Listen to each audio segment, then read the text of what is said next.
Why did I defend you singing? Why did I defend you swinging? That funny old tune will drive me to ruin. It came along and made me a slave. Now I'm craving things that I should crave. It came along and made me a slave. Now I'm craving things that I should crave.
Hello everyone and welcome to another Tinfoil stream. I hope you're all having a good one.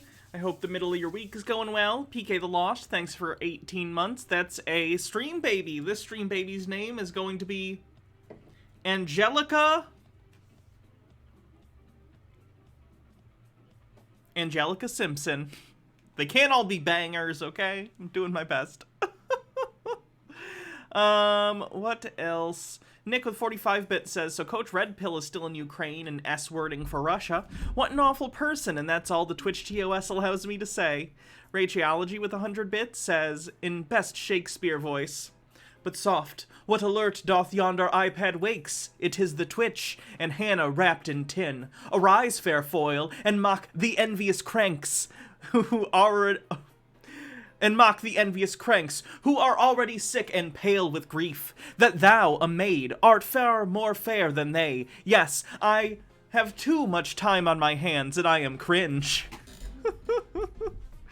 Melted Snowcaps, thanks for 9 months. That's another sub-baby. That sub-baby's name is going to be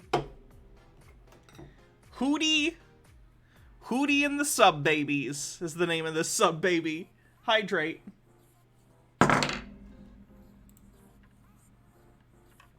Tammy Marie, thanks for 8 months. Melted Snowcaps, thanks for 100. Kicks off a hype train.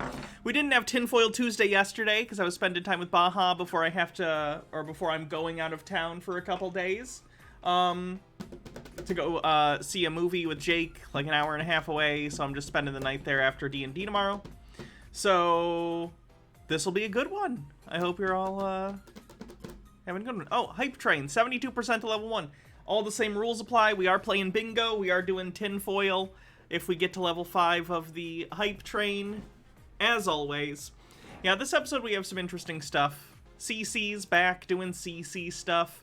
Jilly Juice is back talking about giants and how she thinks they're real. Bob Larson is doing exorcisms over Zoom. This person thinks dinosaurs never existed. This lady thinks she found a new planet. This is a music video about how witchcraft is evil. This is a Hans Wormhat video. This is Moose Guy. We have a bunch of stuff. We're definitely not going to get to it all. But either way, you know, we have plenty on the docket. Ba-dum, bum, ba-dum. Ooh, Infinite Hannah. Bum, ba-dum, bum, bum, bum, ba-dum.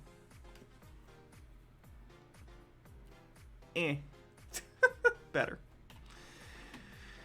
Have I not seen the Harlem Globetrotters? Hey, there are sometimes Harlem Globetrotters that are shorter. MW1642, thanks for 100 bits.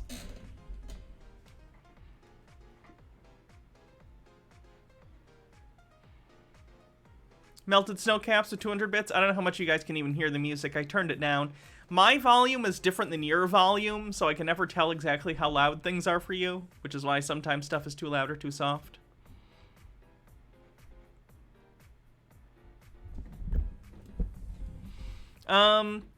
Alec Holland with 100 bits says, yeah, I hope there is some good satanic panic in there. The Witchcraft one is, I'd say. I'm sure there's some in there. 11% to level 2 on this, the fair hype train. M.H. Darkbeast says, greetings, Hannah. Have you seen the sexy new Scream Factory release? Oh boy, what is it? Candyman? I've actually never seen Candyman. I've heard it's good, though. And this? What's this one? I've never seen The Craft, either. I failed. What did Baja think of the stuff? Baja enjoyed the stuff, but didn't like the special effects, because they were too cheesy. And the compositing is bad, because it looked like it was done on, it was video compositing. The elements for the composites were done on, like, videotape. And on, on, the transfer, even though it's on Blu-ray, you can still see the VHS. I personally... What? I did... You said the special effects were rough. Because the green screen. I said the compositing. That's what I said. Hats off. Okay, sorry. I guess I misinterpreted. We don't do the hats off on tinfoil days because we do the tinfoil. So hold off on that for another day. 22%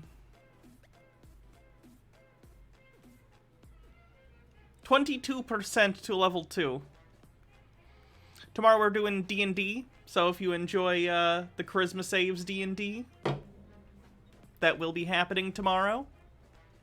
I'm very excited. I haven't just hung out with, like, Jake and them after and forever because of the move, so I'm going to get to hang out afterward. It's going to be fun. Sorry, Tucker, I missed your bits. Tucker says, of course giants exist, Hannah. They're notorious for running a sneak on a 3rd and 9. Oh, sports joke. Okay. That took me a sec. Alec Holland says, for good Christian cringe of the 80s and 90s or satanic panic stuff, you should check out Occult Demon Cassette on YouTube. It's a delightful channel. One of the videos from today is already pulled up from them. I do have them on my list. 33% to level 2. I need to put a disclaimer that says I don't do it on tinfoil days. That's fair. I'll do that right now while we're doing the hype train. Keep the hype train going while I fix that.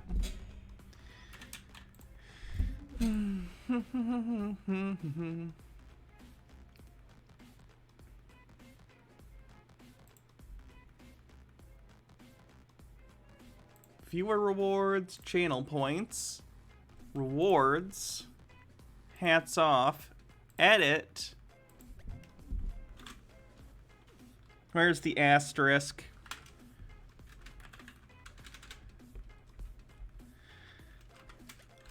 Not redeemable on tinfoil streams. Asterisk. There we go. Now it should say, or at least once it updates, it will.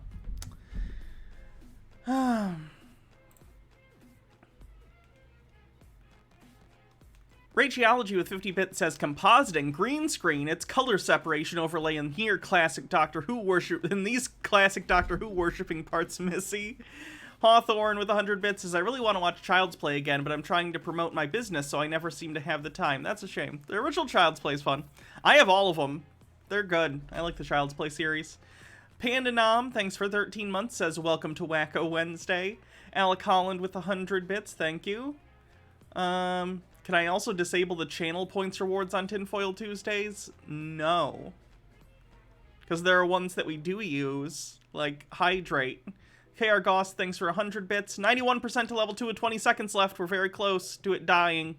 Don't let the hype train die. Not on a tinfoil day. This is unacceptable.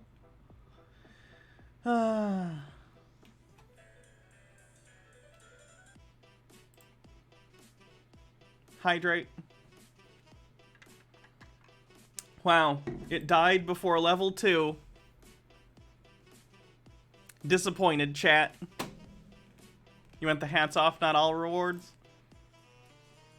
So let's see. That's 1 level. I guess I get to put on 1 tinfoil thing. I'm just doing the horns. It's the easiest.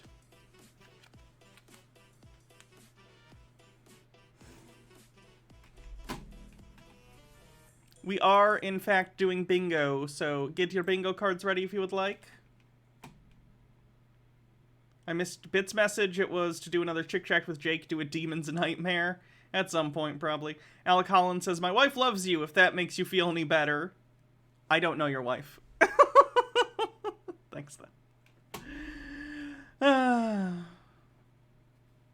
Alright, let's get on whatever we're going to cover first. Did I see the bullshit of AMC theaters charging more for Batman tickets? No, I didn't see that. Is the Switch Online expansion pack worth it? I don't know. They're giving you some DLC for free with it, so I guess it depends on how you feel about that.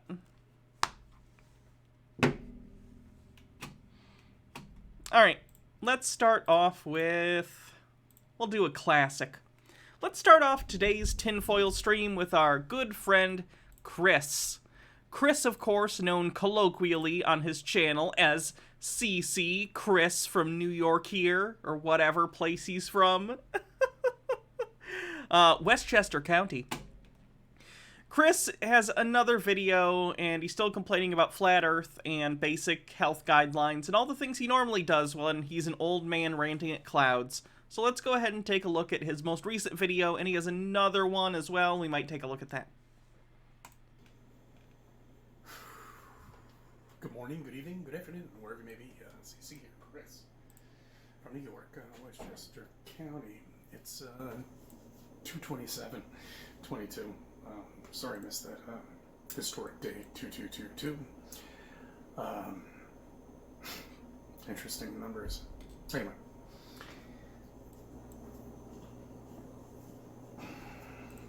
I turned it up. Is it any better? When you get a chance today, I'd like you to visit the live cams that are out there in Kiev.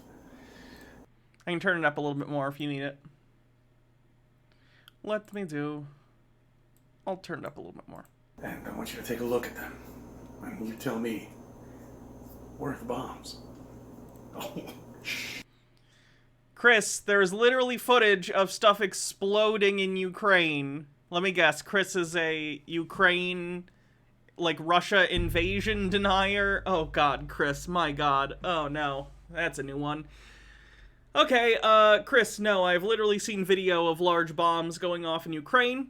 I've seen the aftermath of that. I've seen the corpses. Stop it, you disrespectful old piece of crap. Literally take 5 seconds to Google it if you really want to see dead bodies. I don't suggest it. It's haunting. Dead bodies are scary. Ray Geology says, Chris, a.k.a. CC, a.k.a. the What Happened Next to Jack from Jack and Diane classic rock song. Keep it down to a minimum. Come on, this isn't sandbox time. This is serious times now. I don't know if I'd say implies wife hates him yet. I'm talking to you. So... You know, the whispers, though? Okay. We'll say Chris infers his wife hates him based on the whispers. Well, I'm sorry. Did you wake up? No, we want you to sleep. Go back to sleep. Don't wake up. Don't think any of this is fake or anything like that.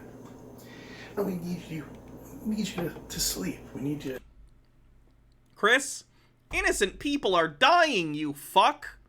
Again, this is bad taste even for him, and that's saying a lot, to be honest, because he's an anti-vaxxer already, an anti-vaxxer with a job in the medical industry where he comes in contact with patients. This is in bad taste even by those standards. To rah the Mars mission and the Moon mission. We need you to buy things.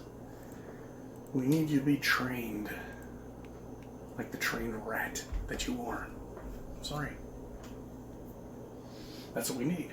We need people like this, so don't wake up. Go back to sleep. Go back to sleep. Come on, trust me. Chris is the kind of person that thinks contrarianism in and of itself is intellectual. Chris, sometimes going against the grain if the general public is in favor of something or believes something that happens to not be true, sometimes following the evidence against that and despite what people believe can be intellectual because you are looking at the evidence itself and actually seeing that it bears out something different than the general consensus. You are not doing that. You are assuming because you are smarter than other people, which you're not smarter than other people. You're at the lower end of the bell curve, if I'm being honest, on the left side. You've decided that because most people understand the reality of what's going on in Ukraine, that it must not be true, because if you believed them on that, then you'd have to believe them on the shape of the Earth, and vaccines, and all sorts of other normal everyday things. So instead of actually looking at evidence and deciding what or is not true about the world you have going on around you, you've decided, well, the general public believes this. Well, the opposite must be true. I swear, we're like a week away from Chris saying, the sky can't be blue. The general public believes the sky is blue. The sky is green. The sky cannot be blue. Everyone believes the sky is blue, and I'm a big brain, and I can't believe the same things as these small brains. It's better that way. Trust me.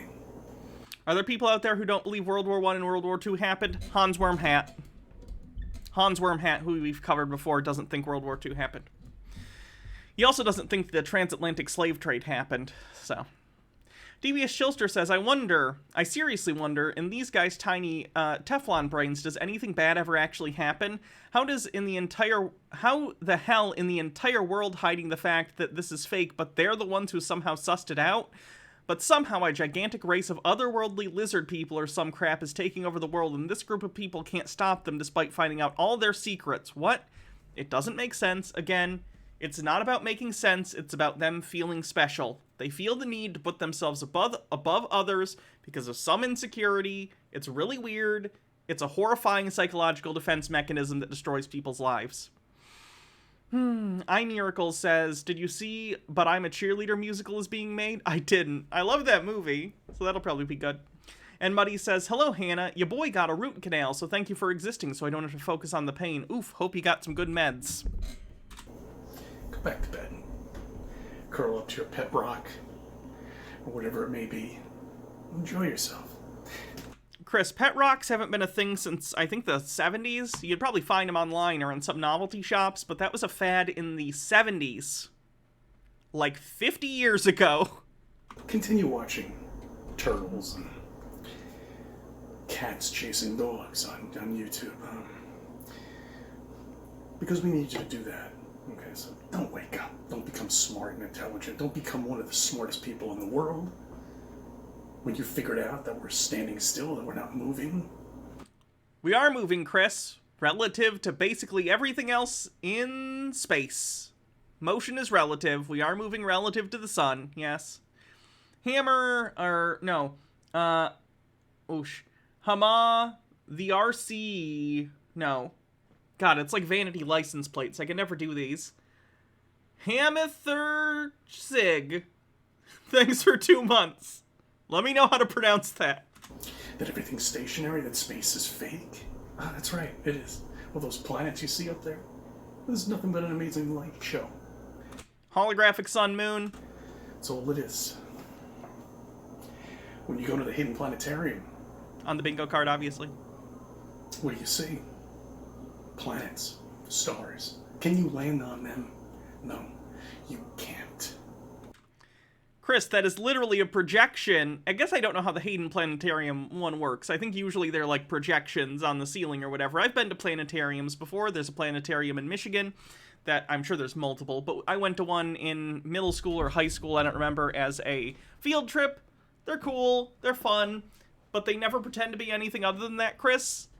The space, like the Google. Space is real, Chris. People have been there. It's a real place. We're in space right now. We just happen to be on a planet in space with an atmosphere. It's nice. That's exactly what's up there. When people ask, where's that thing? I had some props here. Sorry about that, but I don't think I can say that, so we'll just avoid that comment that I was about to say. Just talk about. Maybe I'll get into it at the end. Let's see.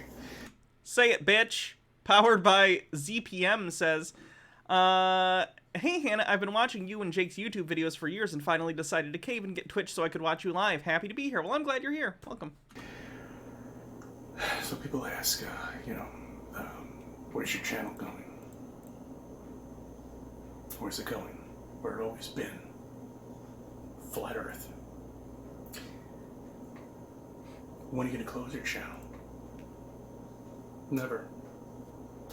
The day that I close my channel is the day that they take the Hubble telescope and they turn it around, zoom in live on a town, my town, so I can sit there and go like this.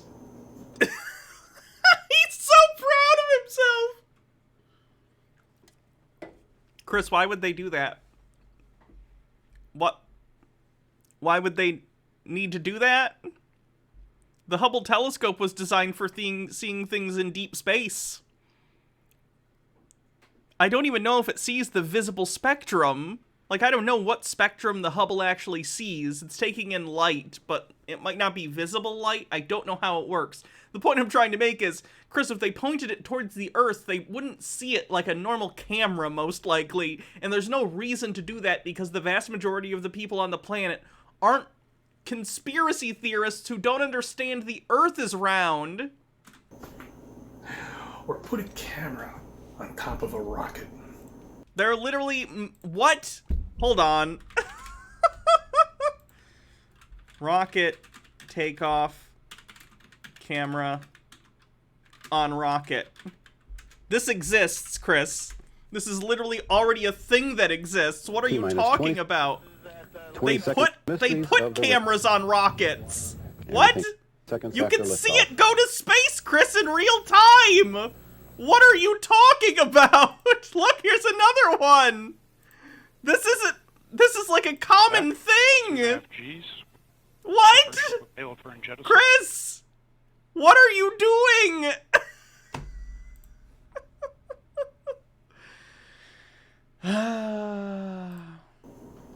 While it's lifting off, let me see you break the barrier into space. And then put a rear camera on there. So, Chris, there isn't like a direct delineation that's a hard line between Earth's atmosphere and space. It's a gradient. There isn't like a line where you pass it like a curtain and all of a sudden you're in space. You just get further and further away from the Earth and the atmosphere gets thinner and thinner and thinner. You don't even know how it works.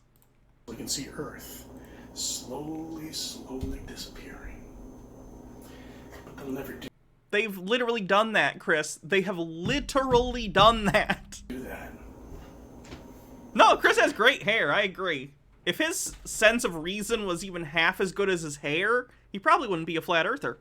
Sky Comet Fallen says he still wouldn't believe it even if we sent him to space. Probably. Avenue 7 has a interesting scene like that. What about the things that are on Mars? Well, let me ask about the those little mechanical items that are on Mars.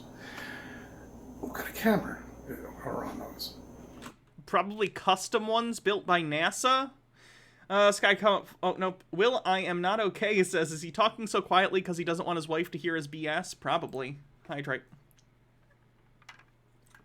Let's see. Mars rover camera. Mars rover camera. The cameras on the Mars 2020 Perseverance rover, Mastercam Z, Navcam Supercam Remote Micro Imager, Mastercam Z, or sorry, rather, Mastcam Z, Navcam rear cameras. There's a bunch of cameras, basically. I'm assuming these are custom built by NASA's engineering, because I can't imagine there's a single company on Earth that makes cameras suitable for going on Mars.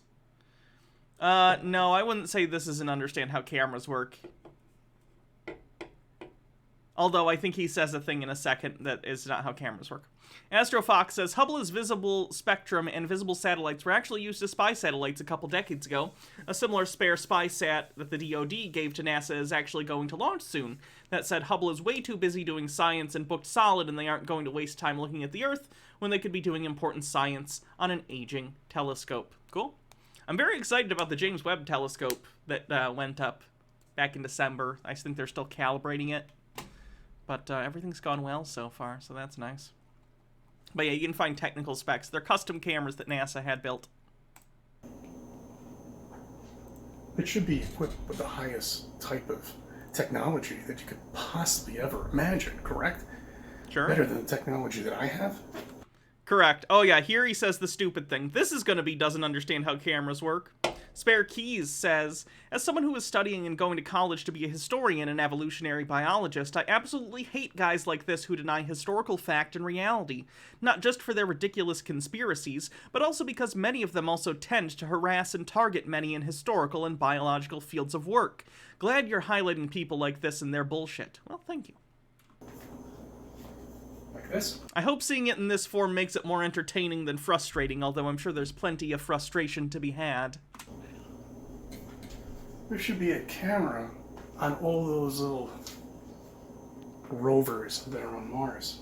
And why can't we take that camera and zoom in on Earth? Doesn't understand how cameras work. He thinks his P900 DSLR camera is better than the cameras on the Mars rover. Chris, they don't point the cameras at Earth because, for one thing, I don't even know if where they are on Mars at any point has Earth, like, in their sky. You know what I mean? Because they're in different, like, orbits and stuff. So the chances that you're going to have Earth in the night sky, I don't know. But also, they're cameras, not telescopes. They're cameras, not telescopes. So even if Earth as a light in the sky was a thing that was in Mars's sky, in the part of the sky that the rover was on, if they tried to point a camera up and zoom in at it, all you would see is a faint light that would probably be mostly obscured by Mars's atmosphere, much like if you point a camera up at the sky or at stars or at a planet with your camera on Earth, you get really bad images because they weren't built for taking pictures of other planets through the atmosphere. Fuyu Nubiki says, "Hi Hannah, first time catching your stream live in 4 months. Take some late birthday on vacation. Just got paid bits. Nice. My birthday's in 10 days. Mars rover Curiosity sees Earth photos. Oh, they actually have it anyway. Amazing. But yeah, they come up as little lights because that's how the Earth looks from Mars, because they're real far away from each other. Mike Max says, this is how Arthur ended. Yeah, I saw. DW's a cop, which tracks.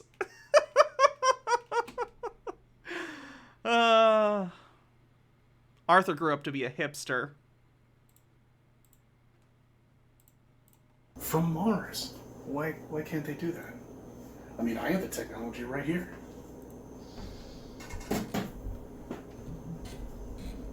Why don't they do that? Why don't they have a camera on the moon?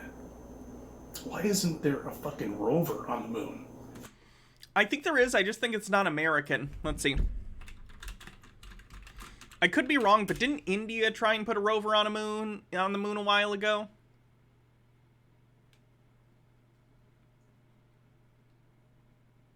Oh no, I'm sorry. It was China. Or did India also do one? Or did India's attempt fail? Because I thought India had done one. China has a rover on the moon. Recently, this was actually in the news because they saw something on the horizon that they didn't know what it was. I assume it turned out to be nothing. I don't know. Oh, India's did crash? Okay. So we've had multiple rovers on the moon. They're just not American, the ones that are on there right now. Right now, America's rovers are on Mars because we've already explored the moon, not only with rovers, but with actual human hands, eyes, several times. I think we should go back to the moon. I like space stuff. I think it's great. I want us to go back to the moon and someday go to Mars once it's reasonably safe, because I don't want people to lose their lives over it. But, Chris, there are rovers on the moon. Congrats. But yet we have one on Mars. People, wake the fuck up. We've been nowhere. You're not going anywhere. You will never, ever, ever, ever see any landing at all. Ever. Not in your lifetime. Not in your kid's lifetime. Not in his kid's lifetime. Because they can't do it. I really hope this happens in Chris's lifetime, us going back to the moon, because my god. Those videos are going to be good.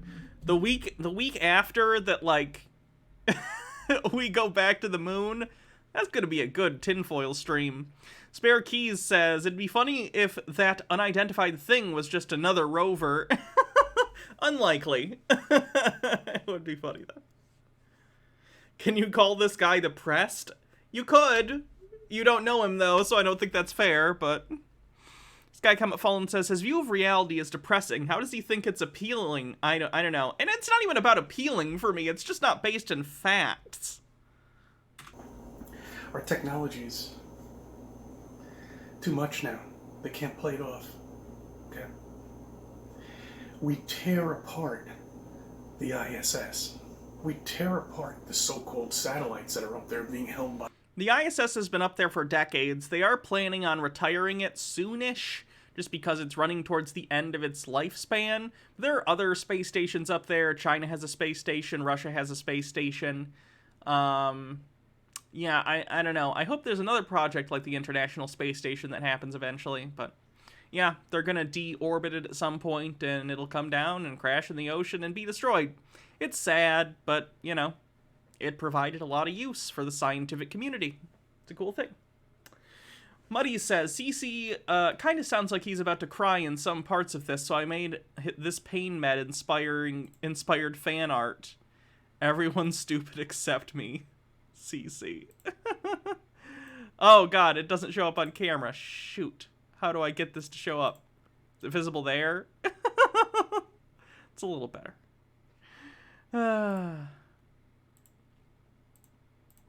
Up by balloons. There's nothing else I can do. Excellent use of white space, by the way. You can tell he's very isolated. So what do they have to do to keep you confused? Case in point, our current situation. Okay? That's what they have to do. Gotta keep you confused. I'm gonna post the live cam. Take a look at it, and also take a look at the comments that people are saying, you know, they're typing in there, which is nice. You know, it's good to see that some people have woken up.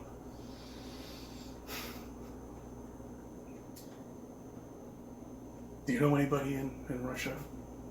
Or in the Ukraine? Yes, actually. I actually do. Yep.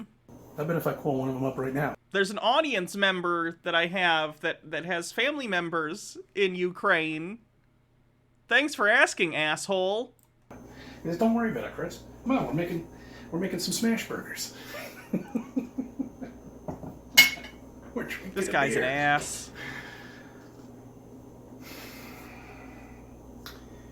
I was waiting for the major news networks to cover this. Because I don't watch it anymore. I can't. Okay? Because it's such bullshit. NASA's funding a private space station. Ugh. The privatization of space will never fail to disappoint me. And the minute it hit the major news network, you know it's all bullshit. Again, if it's promoted by mainstream news, he automatically assumes it's fake. Now, bear in mind, I'm not saying everything ever covered by the mainstream news or the narratives pushed by mainstream news are automatically correct, but it's also a fallacy to assume that everything said by mainstream news is fake. Not good. I'm sorry. Go back to sleep. Go back to bed. You're safe there. Don't come over to the other side where we are. Where the awake people are. No need to. Y'all ask too many questions. Too many questions. You know, like mountains, trees, continents, volcanoes. Too many questions y'all ask. Too much information to look up. So go back to bed. Don't worry. Does he not believe in volcanoes? We need you to stay asleep. I thank you for subbing. I thank you for viewing my videos and let me be a part of your life. He has another video that came out recently too. We'll check that one out. He is, of course, at his car, so recording in your car on the bingo card. Devious Chilster says, mainstream news, a man named CC exists. CC. Bet. Thanos is himself. Spare Keys says, those people who are fighting off Russian forces in Ukraine would beat the absolute shit out of this a-hole. Yeah. Rachology says, quick look at something amazing that non-smugly wrong people are doing to explore space. The space we exist in, also along with everything else. Shortly from the Mission Operations Manager at the Space This is the James Webb Space Telescope. Science Institute, Carl Starr, who will be calling out the procedures that will lead to the deployment of Webb's solar array.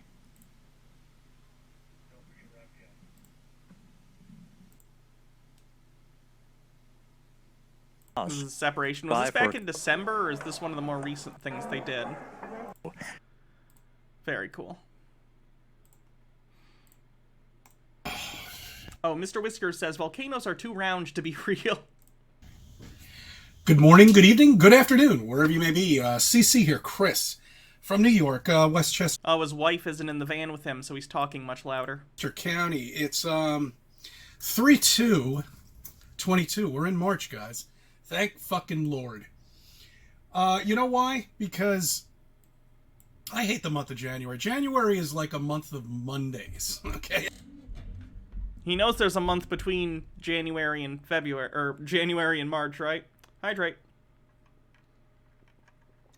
Lousy Smarch weather. That's basically what January is. And I'm sorry for the folks that are born in that month. But that's basically what January is here in New York. It's a miserable, cold, snowy. It gets dark at fucking 4:15 in the afternoon. It just sucks. Anyway, that's not the reason why I made this video. I genuinely thought he was going to go on to say, I was just being a snarky bitch. I genuinely thought he was going to go on and explain why he doesn't like February also. Does he genuinely not remember February exists? This is what it's all about, guys, okay? Is a distraction. All right? And they want to distract you from the last 2 years. Remember what's happened 2 years? Did you forget already? Oh, come on. You didn't. No, I've had a great last 2 years. I started doing Twitch, started dating Baja, we got engaged, got some beautiful kitties, moved to a much better city. I'm doing great. How are you, Chris? You didn't forget, did you? Let me refresh your memory. 2 years ago, we were in lockdown. Everybody was home. Well, I wasn't, but everybody was. Do you remember sitting at home on your couch watching? This is why I don't even understand why he's bitching. He never actually did anything. So why does he even care? Sky Comet Fallen says you hate everything, CC. Reruns of makeups, anything. I don't know what. Something stupid. Family Feud, whatever. I don't know. Do you remember that? I guess you forgot about it, did you? When you were fist shoving tacos in your mouth and having a party and enjoying yourself. And he has such a low opinion of everyone. Think about what it takes to hate everyone else this much. And I've joked before on the channel, and it's a general joke that I make, like, I hate everyone. Blah, blah, blah, blah, blah. I don't really, though. I like people for the most part. I don't like awful people. I don't like bigoted people. I don't like hateful people. But, like, I like people on the whole. Like, if I talk to people, I can do small talk. I enjoy knowing people, you know? I enjoy a lot of time to myself because I'm pretty introverted, but if I'm in any situation where I interact with other people, I can do so. I enjoy it. It's fine. Why is Chris so hateful towards everyone? Why does he think everyone is dumber than him? It's so weird and self-centered. Rageology says, that was December. They're halfway through aligning the mirrors. They managed to get a selfie of the James Webb Space Telescope using just starlight, something they weren't sure would be possible. That's awesome. Is this the image? Ooh. I like the array, too. It looks very cool. I've seen some people turn an array like that into wall art. Looks nice. And worried about some boogeyman. Anyway, so the distractions are out. Here they are. The most powerful country in the world, and we can't put an end to this. Chris, you understand that there are political reasons for... I assume he's talking about the Ukraine situation. For one thing, we are using soft power on Russia, right? We are putting pressure on them via soft power, which are things like sanctions, seizing assets, making it more difficult for people to do trade with them, all sorts of things like that. But the idea of us actually going in and doing anything is not good because Russia has threatened to use nuclear missiles. Chris, you lived through at least the later part of the original Cold War, right? You remember that? Ended around 89 when the Berlin Wall came down and the Soviet Union collapsed? Yeah, there's a reason we don't want to really start a direct war with Russia. Because they're kind of controlled by a crazy dictator who's threatened to nuke us. That's not good. There's this little thing in game theory called mutually assured destruction that's bad for everyone. As you learn from a little-known movie called War Games, the only winning move is not to play. Why are you obsessed with doing this? Bad idea, Chris. Very simple, guys. What you do is you cut him off. That's right. You stop buying oil from him. Yes. Yeah, so literally, countries are doing that and putting sanctions in order to make it more difficult to do so. Yeah. 11% or 12% of oil is coming from him, and we're still paying for it? No more oil. We don't want anything else from you. Chris is the same person who regularly complains about gas prices and blames the president, by the way. Can you imagine how pissed he would be and how he would be mad if we did entirely cut off, which I'm not against cutting off the entirety of Russian oil supply. I don't really care.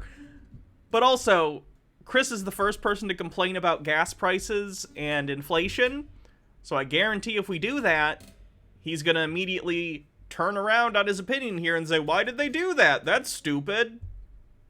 You can't win. Cut off the shipping. The cargo ships that are going there, cut them off. Again, does Chris not understand embargoes and sanctions are going on against Russia right now? This is probably the most concerted global Western effort towards anything in decades. Every country under sort of like, in the NATO, let's call it the NATO sphere, every country in the NATO sphere is taking decisive action against Russia on this. They already are. What are you talking about, Chris? It's like he's trying to talk as an informed person, but he clearly doesn't watch or read the barest amount of news about what's actually being done about the situation, and he just assumes nothing is being done. It's very strange. Sky Comet Fallen says, to be fair, Hannah, what doesn't Chris complain about? Drew? All plastic cut. Yeah, and in the last video he said it wasn't real anyway. He can't even decide which conspiracy theory he wants to stick with. Chris, is it not happening? Or do you want stricter embargoes? Which is it? Logarth says, the expanded NATO universe. I thought of it. Now you have to as well. Off. Everything cut off.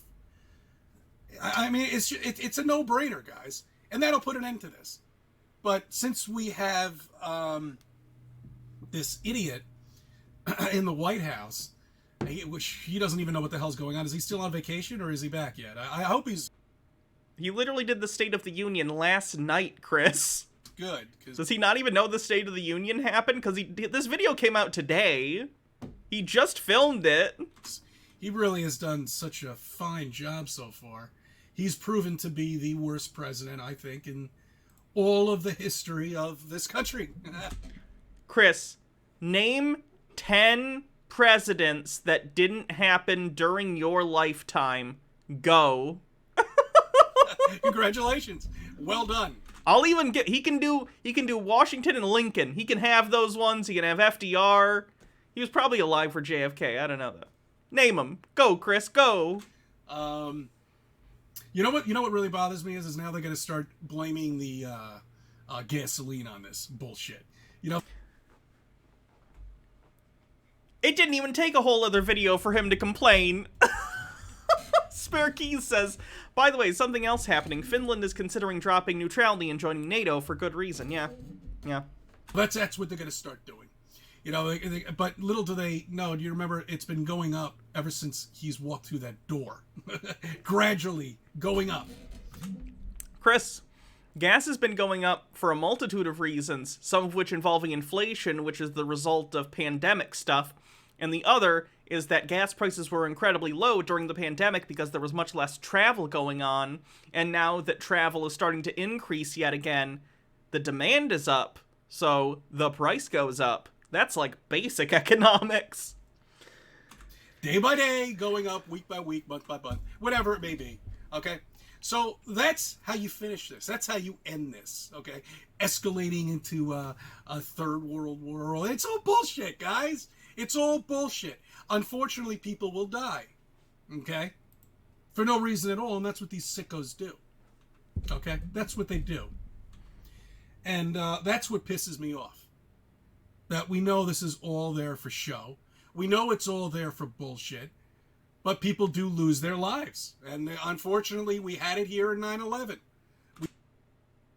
Uh-oh! We've had it here many other times.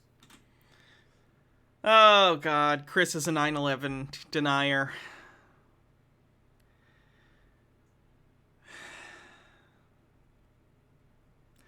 That tracks. Fires that break out. All this nonsense.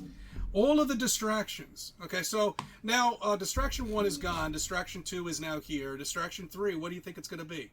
I'm not quite sure. I mean, because they've pretty much pulled everything out of the hat that I could think of that really people care about. But let's see. I don't know how to Hydrate. explain this one, but when I know something's done and it never can be done again, then I know in the back of my head that this is bullshit. You understand that? Think about all the things that have happened. They never happen twice. Because they can't. They can't do it twice. All right? And I want you to go all the way back to 2001. They can't play it off again. They can't do it again. So they come up with new things. And more. Chris, after 9/11, scrutiny for airline travel went through the roof. Scrutiny for airline passengers went crazy. And I get it. A lot of it's security theater. I'm not disagreeing with that. But at the end of the day, it's deterred, at least in some sense, that style of terrorism. People can't bang box cutters and stuff onto planes anymore. Even if you did try and hijack a plane with something, the passengers aren't going to have it. Because they know... Let me explain this. I assume most of my audience are older than me, or at least my age. But if you're younger... Prior to 9/11, planes being hijacked was a thing, right? 9/11 wasn't the first time planes had ever been hijacked, you know? But usually if a plane was hijacked throughout history, it would be someone like D.B. Cooper, who'd be like, I'm holding the plane hostage, give me a bunch of money. Or it would be someone like, I need this plane to take me to Cuba, or some crazy other shit. Before 9/11, it was not assumed that if someone hijacked a plane, everyone on board was going to die. The entire culture of, like, what it meant to have a plane hijacked is completely different post 9/11. If someone tries to hijack a plane, today, people aren't just going to comply and hope that this is over soon. They're going to go, oh my god, they're going to kill all of us. We need to do anything in our power to stop them. Complete difference, Chris. This is why even after 9/11, a lot of the attempts at terrorism weren't hijacking a plane. There were things like bringing bombs onto planes. Because they knew at that point people aren't going to stand for someone standing up with a box cutter or even a gun and being like, I'm taking over the plane. You're just not going to win. So then they resorted to things like trying to bring on shoe bombs and other things like that, which didn't end up working, luckily. But the style of terrorism is just entirely different, Chris. This takes 5 seconds to think through. Sky Comet Fallen says, Yoink becomes the stream boss. I assume Radiology did? Yep. Nice. More things. The only thing is now that they're just pumping them out so quickly now. All right? That's what they're doing. They have to do that now. Flat Earth, when I first got into it, was getting such a leeway on everything. And it was just, so many people were waking up all over the place, but they had to lock them down. They had to stop us for doing conferences. They had to stop us for doing commercials. They had to stop. Chris, Flat Earth peaked in 2017, and it was going down ever since. 2020 didn't happen until 3 years later. Flat Earth was already on a downturn. Us from getting on. LJism, thanks for 18 months, says, happy hump day, everyone. 18 months, that's another sub baby. This sub baby's name is going to be Bahama Grandma. On planes, you know, but they never shut down the air flights. National emergency? No, worldwide emergency? Never shut down the air flight. Wait, on 9/11? They absolutely did. Chris, what? Chris, what? Did you just say they didn't shut down? Oh no, he's talking about during COVID. Chris, they severely limited. Yes, they did. What are you talking about? They, like, halved things at minimum. I don't know specifically, but the entire air industry did have to change, but they didn't shut down all flights because it would basically destroy the economy. But they absolutely did change the way things were done in airports and airlines. They basically halved capacity, required masks, etc., etc. Dan Rossi Jaws, thanks for 21 months, says Bahama Blast. Halloween Town says we need to name our second sub-baby. Alright, this sub-baby's name is going to be Antonio Banderas. I could have gone to Florida at any point for $10. Oh man, people, you have to understand. You've got to wake up, and you have to understand this is all because of flat Earth. Flat Earth on the bingo card. Chris believes that the entire everything from 2020 until now is all to cover up flat Earth. A conspiracy theory so stupid, the only people who believe it are people like Chris. That's the best insult I can come up with, because I think what I'm saying is self-evident. People were making money, quite a bit of money. They were doing commercials. Popular Science did a story on us on Flat Earth. Kids were starting to wake up in class. Hydrate. They had to shut it down. So they did. They kind of did, but it doesn't make a difference. It's all ramping up again anyway. It'll all be back very shortly. Right yeah, back even to where Peter's we were not a flat earther. 2 years ago. You know, it's just amazing that nobody sees the obvious that's in front of them. You know, the pyramids, the palaces, you know, mud flood. I can't believe nobody sees, you know, buildings that are being built on top of buildings, you know. He's a mud flood believer, too. My whole thing was to... Mud flood, if you haven't seen my previous segments on mud flood conspiracy believers, they basically believe that the buildings we live in today were actually not really built by people recently. And when I say the buildings we live in today, I more mean like buildings in New York City, brownstone buildings, you know, the United States Capitol. They believe that like old stone buildings, not old like ancient, but things that were, you know, built in the last century or so, weren't actually built in the last century ago.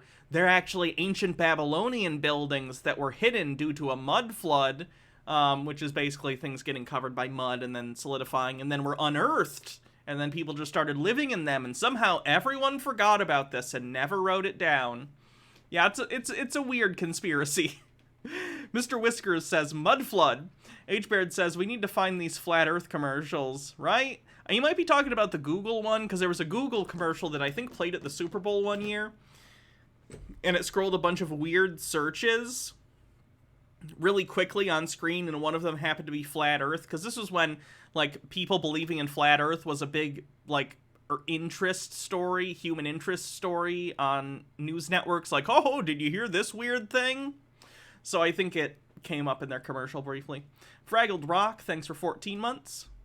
To go down to the Iron Flat District, down to the city, because I want to investigate that area. But there's no way I'm bringing my camera down there. You can kiss that goodbye, because the city is still a disaster area. I will make it down there at some point when I feel it's safe, but right now the city is not a safe place to be. I mean, I don't want to drive down there in my own car and drive around in circles looking for a fucking parking spot. Well, now that the weather's getting better, I can go out and I can actually use my camera that I saved up for it and start showing you that there is no curvature at all whatsoever. None. And if there is no curvature, then where does a ball come from? Anti-Pretzel says, it's always flat earth where there's hollow. It's always flat earth. Where's the hollow earth? You know, that conspiracy that the earth is hollow, where all the cryptids hide? You're looking for Stephen Christ. He has a YouTube channel. He cursed me once. Chris, how do I explain this? When ball big, big ball make many small curve that's not visible to eye. Many small curve make big curve. Nick says, doesn't know how geometry works on the bingo card. That's not on the bingo card, but if it was, yes. How does that happen if there's no curvature at all whatsoever? We can see too There is curvature. There is. far. Do we live on Saturn or Jupiter? Foolish people. Foolish. Foolish in space. You can see a star that's billions and billions of light years away. I loved it. I loved it. I loved it. I was there. I knew. Stars light years away very big, very bright, can see from long way. I remember the last thing that I actually heard before I really started researching Flat Earth was I think it was 99% of the way of seeing the Big Bang on our telescope. I think that's where I started looking at Flat Earth, somewhere around there when I found that out. Anyway, so Maps and Mimic says, the irony of him calling other people foolish. I know. Devious Chilster says, it'll always be unceasingly amusing to me how confident these people are in their stupidity. Like, ha! Stupid people, of course you can eat the silica packets. It's seasoning, sheeple, wake up! And Pseudosapien, thanks for 20 months, says, my sub didn't tell me it needed renewing, and for that it shall be punished. Ooh, kinky. As you know what my feelings are about all of this, okay? And I want to that's why I wanted to kind of just break it down for you. That nothing can ever be done twice. And when I see that, I know it's bullshit. 9/11 literally involved multiple planes. It involved 4 different planes being hijacked. Only 3 of them reached their destination. The 4th was brought down by the passengers. What are you talking about, Chris? Other terrorist attacks, bombings have happened regularly. People hitting people with vehicles happen regularly. Mass shootings happen regularly. What are you talking about, Chris? Sky Comet Fallen says, oh, there's curvature, CC. Oh, there's curvature. Wiggles eyebrows. Ooh, woo. Alright. Don't worry about anything. The only thing this is going to hurt is your pocketbooks. That's it. And our wallets.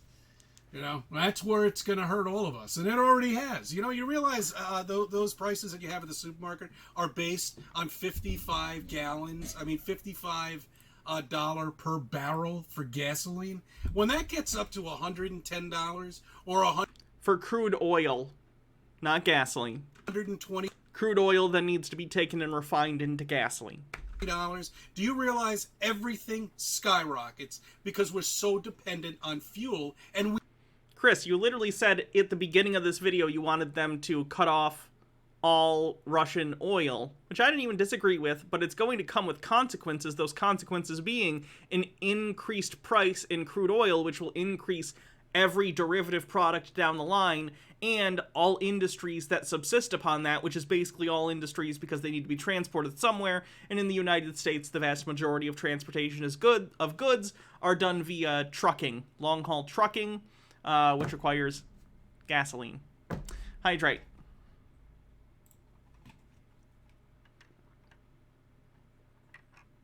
Or diesel. We weren't before this bumbling idiot got into office. Okay? See, case in point, another thing for distractions. Actually, I look at this more as amusement rather than a distraction, but a scary amusement and a frightening amusement. Okay? That it could get this bad. Where a country has to be destroyed. Cities have to be destroyed. You know? Children have to be destroyed. Some of these kids that are now going into 2nd grade, 3rd grade, they don't even know what their classmates look like. You know, you can see people on Zoom calls, right? Again, I get it. I feel for kids who've had to live through all this, and especially younger kids who've had to go through school, mostly through Zoom and stuff, though at this point, honestly, I think the vast majority of schools are back open. I'm not familiar with schools that are still only doing Zoom, but I could be wrong. I'm sure they exist somewhere. But yeah, that sucked, I'm sure, for a lot of kids having to go into school on Zoom when they were really new at school. That's tough, because a lot of early years in school are just learning how to do school, like kindergarten, 1st grade. A lot of that is just learning scheduling, how to make sure that you know how to work in a group, how you can, like, sit at a desk and learn and all that stuff. And a lot of that's lost on some of those kids probably, and it's going to be something that has to be, you know, taught to them a little later than normally they would be, and that sucks. But at the end of the day, it was necessary to protect children and their families. 96% in person. Cool. You realize that? That's sad, guys. Really sad. You know how important it is for a child to be able to see you speak, to see expressions in your face? Again, Zoom School has cameras, Chris. Mr. Whiskers with 50 bits says, my 14-year-old son is hanging with his friends virtually as we speak. It sucks, but they're getting by. Yeah. And yeah, I'd count this as PSYOP. He thinks it's all fake, so. If you're a parent and you're happy with that, then you're fucking insane. You're stunting the growth of these children. You know? Well, now that it's that the door is revolving and the other thing will come in, that'll go away, and this will now be the big thing that's going on. Okay, so anyway, look, I just wanted to say hi with everybody, and that. Yeah, mask mandates are going away in schools. Touch base. Be getting back into Think About It Friday, because I have some research to do, like we all do as flat My research said not by a researcher on the bingo card. earthers. We don't have time to sit in front of TVs and fuck around with video games. We've got to research all this. Once again, we've got to relearn everything that we've learned in the past, because it's all bullshit. And that's what flat earthers have to do. So that's why I am so busy all the time with a full-time job, with looking up all this other stuff. I don't have time for nonsense anymore. I don't have time to sit there and have a pissing game with somebody who doesn't want to believe what's truly around them. Good, fine. Enjoy yourself. Have a good time. Okay? I mean, I have friends that come up to me. I said, Chris, I heard you got into Flat Earth. I was like, yeah, I've been doing it for quite some time now. Where have you been? And you know, and they'll try to talk me out of it. And I'm like, guys, look, whatever you want, that's fine. I don't give a shit. You want to believe you're living on a spinning wet ball, traveling in space at this enormous amount of speed, and that's fine. That's good. But it's preposterous. It's Chris must be fun at parties. absolutely ridiculous. It's all bullshit. They'll see at some point, though. I thank you for subbing. I thank you for viewing my videos. Let me be a part of your life. Chris is depressing to watch. He's isolating himself in just the worst way. It's a shame. Alright. Let's move on. Devious Chilter says, do you think when all babies that were born during COVID become quarantines, they're going to look back at anti-vax parents and, like, thank them? Or are they going to be like, I could have died, Dad, Jesus? Probably the latter. Meek says, I don't care what you believe, proceeds to get pissed at people for believing what they want. Let's check the bingo card.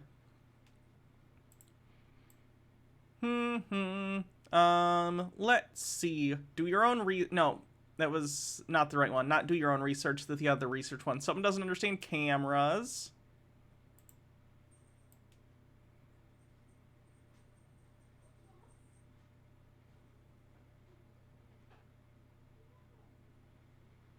Cece infers his wife hates him. Radiology says nuclear strike sirens came across the land. People run screaming or clutch loved ones. Cece stands alone with his magnificent hair tossed in the wind.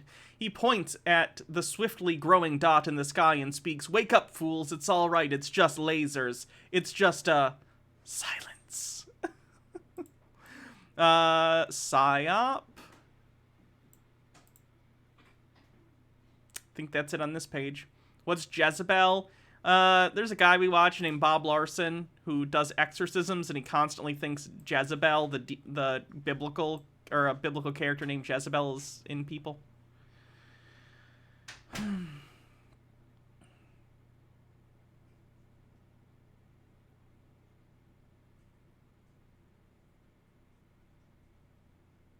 Flat Earth, of course. Recording in car.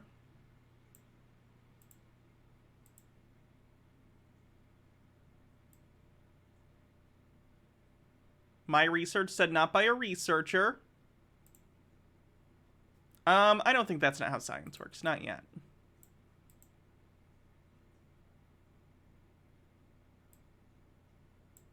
Okay, I think that's it. What's 5D?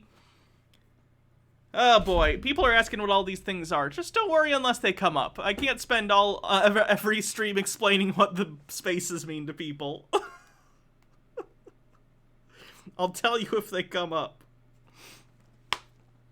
Oh yeah, 65. Sorry, I missed that one.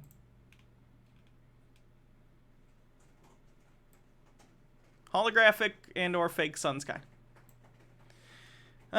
Meek says, I feel sorry for Jillian more than Chris. She's a poor middle-aged woman who's deathly afraid of death, who unintentionally hurts others.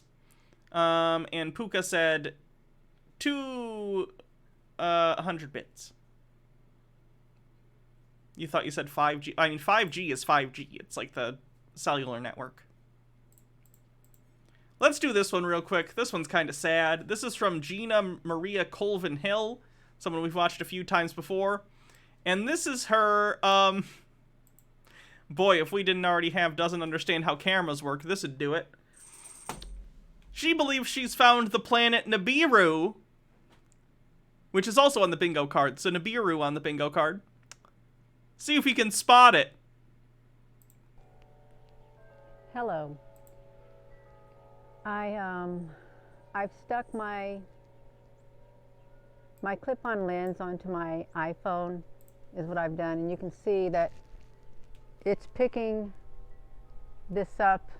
It's picking it up, you all.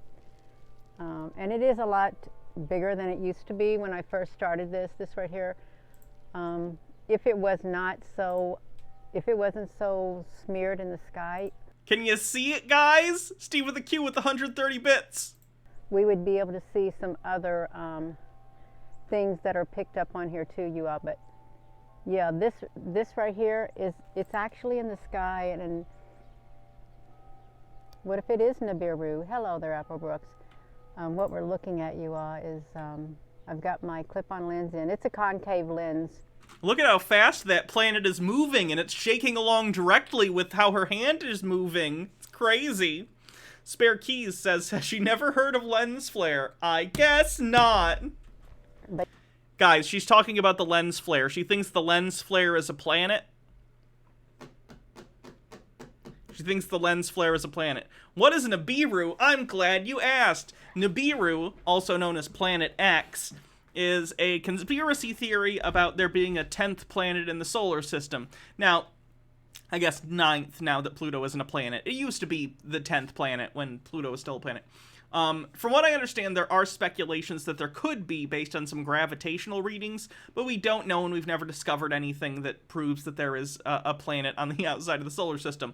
Conspiracy theorists believe that this planet, Nibiru, or Planet X as they call it, has life on it, alien life. Kind of like Doctor Who. You know Mondis? Kind of like Mondis. Rachology says, this is the human equivalent of cat batting at its reflection in a mirror thinking it's another cat. Yeah. But you can see that, I have no idea what this ring is around it, but it's always shown up whenever I have used this.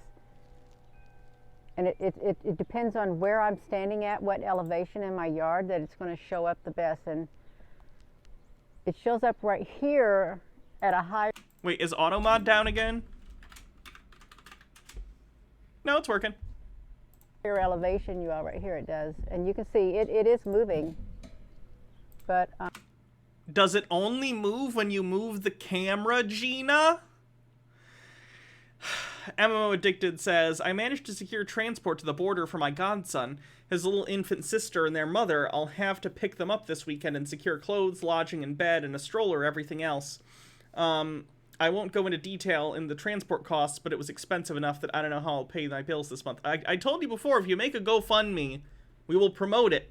Make a GoFundMe. We will help you out. I know it's tough. I know you're dealing with the whole shitty Ukraine situation. So make a GoFundMe, and I'm sure Jake would also get in on promoting it. Muddy says, Pluto's still a planet in my non-existent demon heart. I'm going to tell you right now, I have always seen it, even since 2018, when I used this clip-on lens. I just haven't used it lately, and it's been months. But this right here, see, this is... if you're just tuning in, you all, let me do this. If you're just tuning in, I have stuck on my clip-on lens on this cell phone right here. Creepy Doll on the Wall, thanks for 8 months, says stream birth is impending. MMO Addicted says, I cannot make a GoFundMe, Hannah. GoFundMe doesn't pay out to Poland, it pays out to like 19 countries in the world. Is there any other crowdfunding site that does pay out to you? To flip Or could you make a PayPal of some sort? it around. And of course somebody's going to say, oh, it's lens flare or whatever. It literally is a lens flare, Gina. Or you go ahead and say whatever you want, but this is it's about the same diameter of what is picked up on the webcams. Okay, it really is the same diameter. Oh, this would be cool, you all. If It literally came, like when she lowered the phone, it came down into the, it's in the foreground, Gina. if I could get this image to reflect on maybe my awning up here, we could see it better. Let me see if I can. It's, Gina, is the planet under your awning?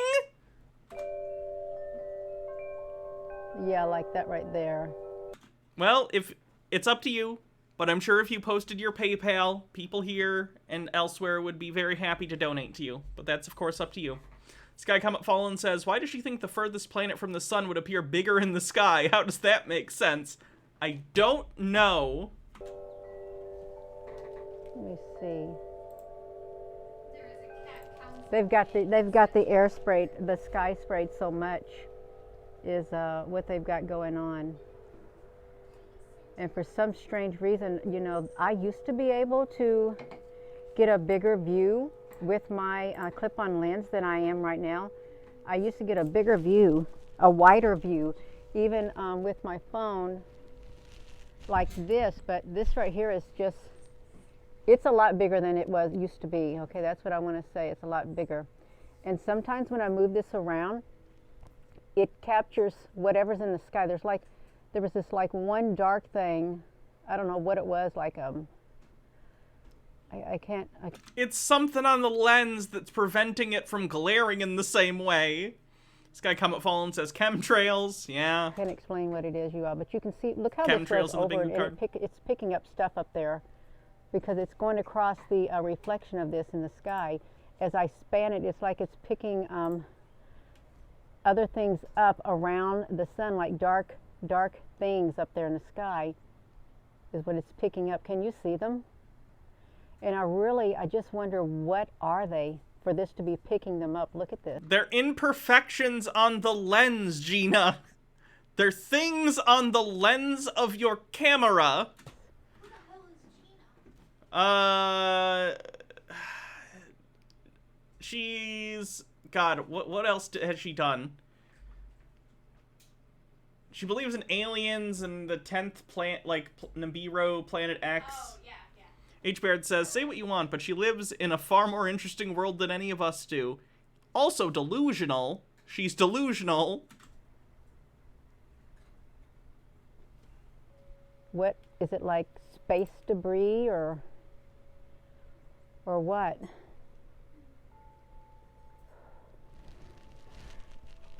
I can't get a good view, you all. I really can't. Whew, my gosh. It's so bright out there. It is extremely bright. Yeah. Let's flip this. You can see the rest of the sky, okay? Like, is the planet, does she, like, when she turns the camera, it was in front of the trees. Does she think the planet is in front of her house? Darker White says, this woman thinks lens flare, which is going under her awning, is a hidden planet. And then there's a link. I've become so numb, I can't feel you there.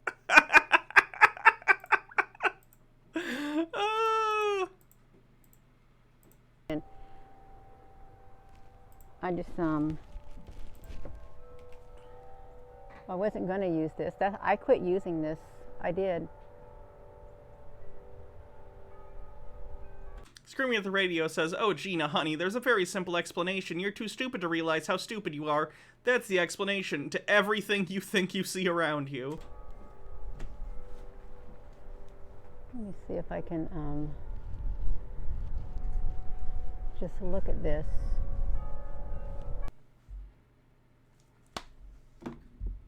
That's the end of the video. I just wanted to...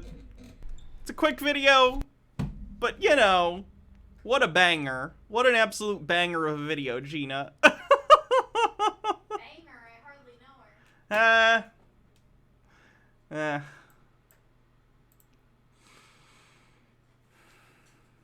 MMO Addicted just posted a PayPal link.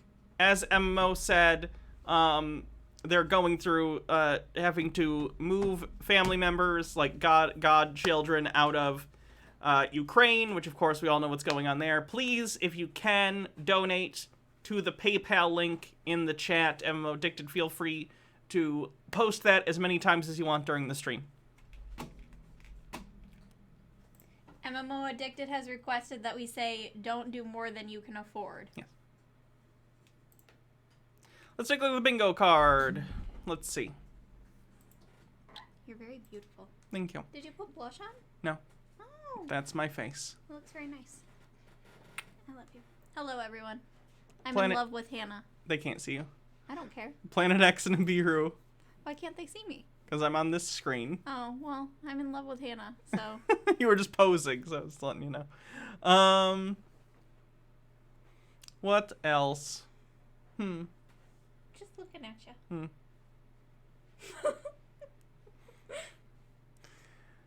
Hannah touched my No, I didn't. What are you talking about? Don't lie. Don't lie to the people. Where are the other ones? I know she got another one. Yes, that's not it. I mean, page 2. Yay! I'm so happy that you got them transport. I'm so happy. Yeah. Chemtrails on the bingo card. Was that it? We need a full the stuff review.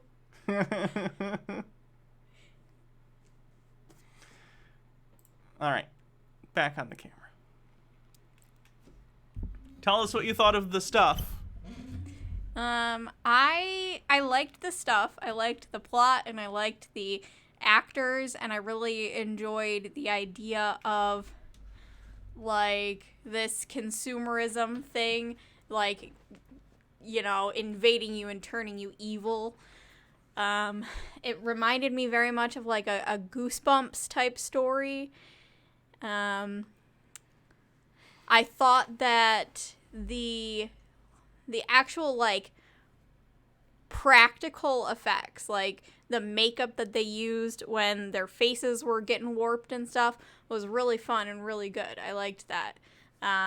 The really bad, like, effects where you can see the green screen and you can see things clipping through each other, I didn't like. But I liked the movie. It was really, really good. And that stupid jingle... Can't get enough of the stuff. Yeah, that one is just hilarious. This does not count as Baja Blasts. It's not Baja Blasts anytime she says anything. It's, like, specifically when she sciences. Yeah, if I was, like, blasting the stuff about not being scientifically accurate, like... Which you would never do because the stuff was 100% scientifically accurate. Totally. They never explained how, like, you know, how much do you exactly have to eat of the stuff before you get turned into this stuff monster, and what happens, because if you're eating the stuff and it stays inside of you, like, wouldn't you just be getting bigger, like your stomach getting bigger and bigger? It and hollows bigger? out, it kind of hollows out your body if you eat Yeah, enough. But, like... It's in all of you. Yeah, but, like, you know, at what point does the body die, and then it's just the stuff? Yeah. Anyway.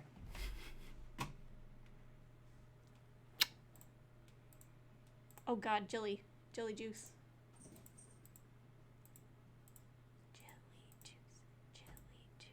But what if we listened to this badass music video about how witchcraft is a work of Satan? Is that like a revelation?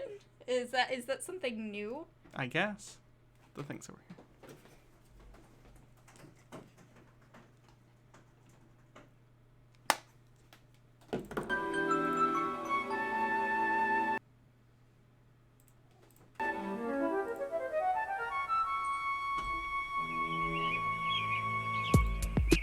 One peaceful afternoon, I picked up from my mailbox the strangest looking letter I'd ever seen.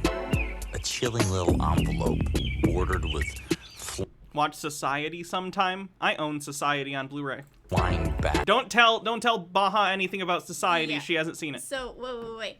Hannah basically, she has a shelf on her DVD thing that's schlocky movies, like horror movies, and she told me to pick one, and it was between The Stuff or Society. So, we almost watched Society, and we plan to watch it. Sorry, the kitty restarted it. One day, I went to my mailbox, and I found them. One peaceful afternoon, I picked up from my mailbox the strangest looking letter I'd ever seen. A chilling little envelope bordered with flying bats and eerie serpents whose eyes were tinted green. Now, the letter was addressed to me, so as I opened it, I froze. What I read turned my complexion 3 shades of blue. It said my name is Isaac Horowitz. I'm a male witch, a warlock, and I feel I need to spend some time with you. Now, as a Christian from a little church with God's call on my life, a man of faith and power with a challenge to grow, I did what any saint would do in my situation. I tore it up, said, Lord, no way I'm gonna go. Then gently and You know how we all just have wicker trash cans with no trash lighter on the outside of our house? methodically, the Holy Spirit spoke and reminded me we're God's voice to our nation. It's the church's responsibility to witness. So reluctantly, I accepted this witch's invitation.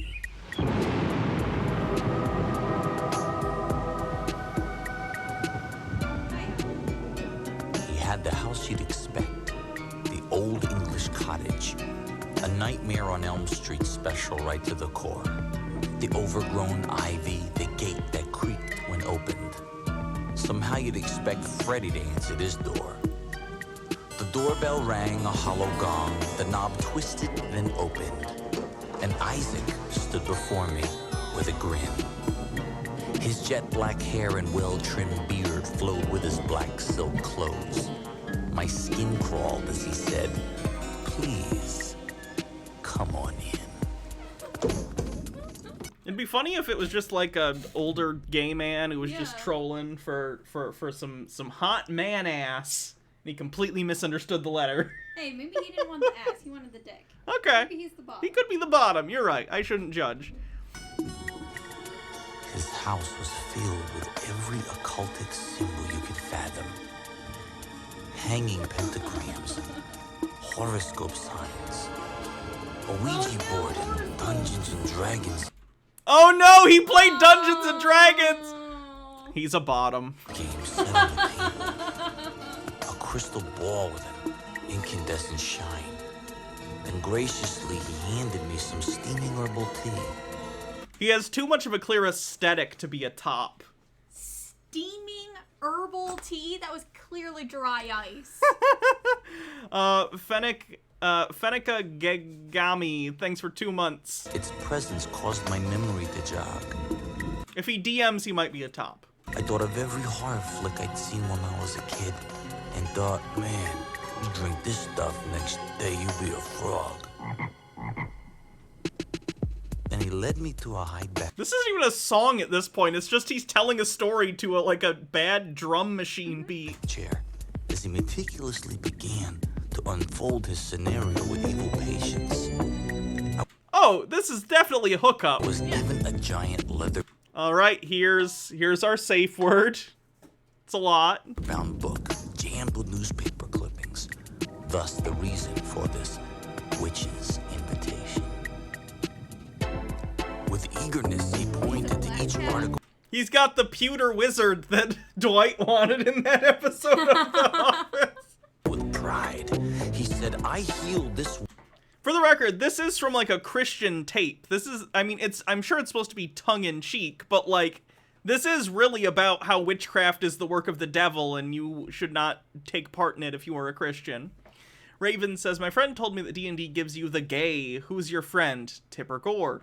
Sky Comment Fallen says, this is just the prelude to gay porno, isn't it? I hope so. Woman through a Babylonian chant. You see, this man, I cured him while performing druid worship. I was paid to curse this man with AIDS.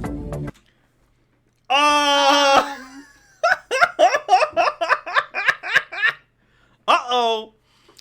Paladin Fury says, I'm insulted. I play in D&D and I'm not a bottom. Then again, I'm a DM. If you're a DM, you're a top.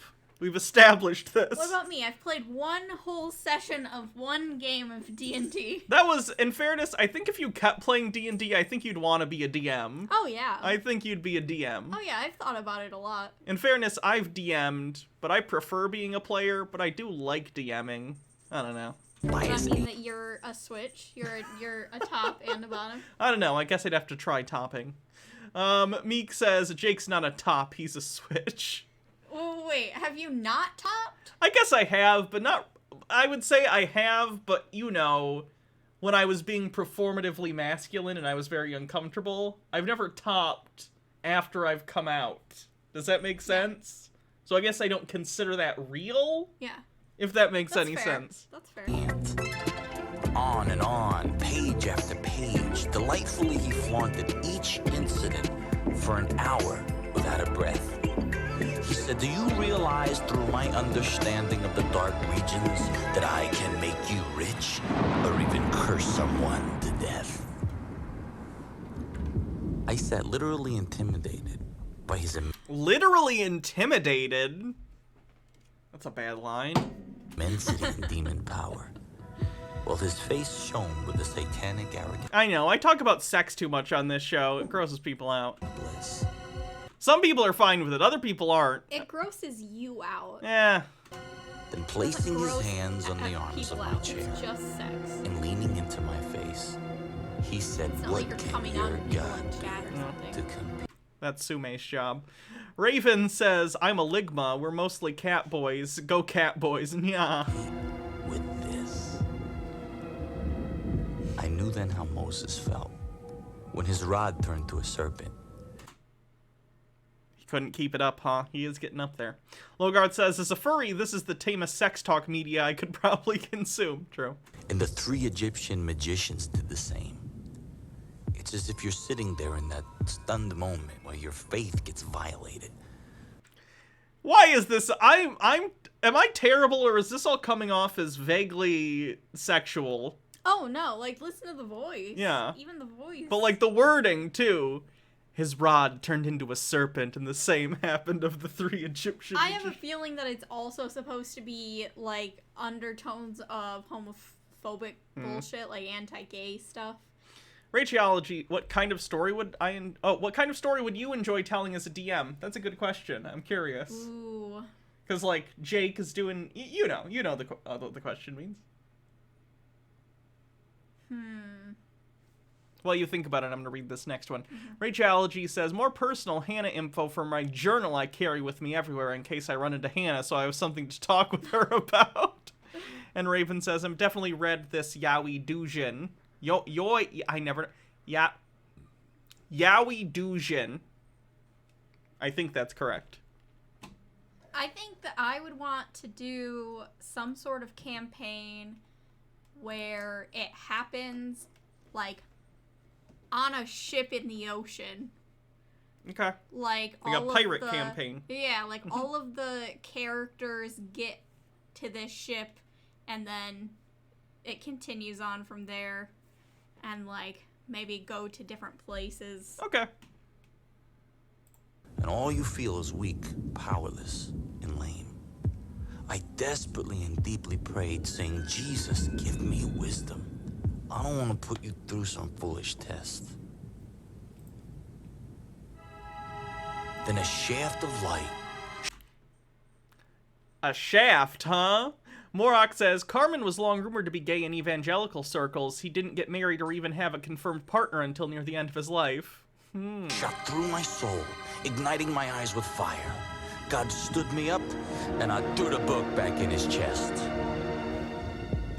I said, Isaac, I'll not compare God's miracles versus Satan's. The issue's not God's kingdom and Satan's lair. The real comparison is the condition of your soul and the condition of mine. And you puppet of the devil. Yes. I will compare. I said, my friend, one day they're coming for you. The soft associates in your incantations. The friendly demons you think you now control. I feel like they really wanted a Vincent Price type for this, but they dropped the ball. They did not succeed. The time will come when you'll be lying in bed, wheezing like a dying animal, when those spirits lay claim to the rights they own to your soul. Then the room will grow dark, and the most hideous evil faces you've ever seen will come flaming out of the floor with a yell. I like the creature designs. The vile That's right up my alley. informants that promised reincarnation will Very Ghostbusters ripoff, though. claw your spirit and victoriously drag your soul to hell. Then I grabbed the book and says, in that moment, which mantra, which incantation are you gonna chant to tell them to leave you alone? Klaatu, Verada, Nick 2. Eris Malel says he talks about the soul's condition, but really your soul loses 40% of its value the moment you drive it off the lot. Harold Elbowman IV, thanks for continuing your gift sub. Raven says he's a complicated man. No one understands him but his man, Shaft. Can you dig it? KBS says Skull and Shackles is a famous pirates campaign from Piazzo. Would be easy to run as a novice. Nice. It's Pathfinder though. None of us know how to play Pathfinder. We play D&D. Damn it. I said, my friend, I know beyond a shadow of a doubt what I would say. I am bought with the blood of Jesus. Let me go. Oh, did they kill the Raven? Aaron4464, thanks for 8 months, or 11 months, says, hello, Hannah. Hi, how you doing? I said, Isaac, when you tossed that book in my lap, you gloated with a sinister victory. You rejoiced when you saw your name in black and white. Now I rejoice, but not that your council of demons are subject to Jesus, but that my name is written in the Lamb's book of life. Then Isaac jumped up from his chair and screamed, you must leave now! I says, I will, but one last obligation. Next time, think twice before you rumble with a man of God. And by the way, thanks for your, witch's invitation.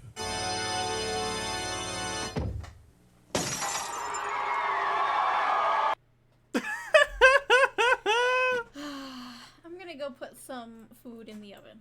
Okay. Thanks for joining us. Morok says, I've played Skulls and Shackles. Good story. God, the naval combat sucked. That's unfortunate. Have you told chat that we sent out save the dates We for our did. wedding? We did. Send out save the dates for our wedding. MH Darkbeast says, do you own John Landis' first movie on Blu-ray? Schlock? No, I don't. I'm iffy on playing this. Arrow has a release, though. I do like Arrow Video a lot. Is that a... This is going to be the best. gorilla? See the police and National Guard powerless before the awesome. I wouldn't say that's gay agenda. There were undertones, but I don't know. You know what? Baja, you make the call. Gay agenda, yes or no? No. No? Okay. Creature. Hold it, hold it! Can't see why that's not Mindy. Why not? Making a pierogi pizza? Ooh, that sounds good. Can nothing stop it? Can anything stop it? On the bingo card, though, Cat makes an appearance. It happened Yeah. because Oliver was walking around the table, so. First, birth of a nation. Then, Gone with the I Wind. don't want to leave. You're 2001, so comfortable. A Space Odyssey.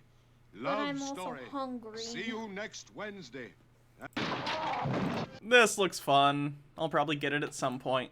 I've been really looking into a lot more of the boutique labels like Arrow and Vinegar Syndrome lately. They're excellent. So enjoy your food. Everyone. Thank you. Racheology says, John Fly Lower Landis, my son is not a serial sex assaulter. Oof. We don't talk about the younger Landis here. Arrow does have Gamera. They do. I'm gonna be honest, I've not really seen Gamera. I've seen Godzilla. I own a lot of Godzilla. I own like 17 Godzilla movies. I got the Criterion number 1000, which has like the first era of Godzilla, so I own all of those, and I own all the newer MonsterVerse stuff. Never seen Gamera. Are there Gamera Blu-rays? Yeah, Gamera's on Blu-ray. Let me look. Gamera Blu-ray. If anyone's new here, one of my hobbies is collecting movies. So Gamera, the complete collection on Blu-ray, Arrow Video, $500. So if you want to own every Gamera movie on Blu-ray, it's $500. But you can get separate editions that are the Showa era and the Heisei era, and they're $45 and $59 respectively, which I believe covers, you know, most, if not all. I'm not sure, though. Again, I haven't really seen Gamera, so.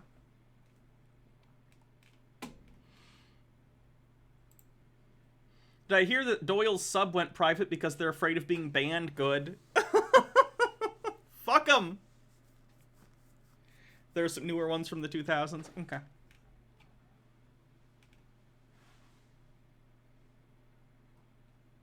No, I like the Godzilla movies a lot.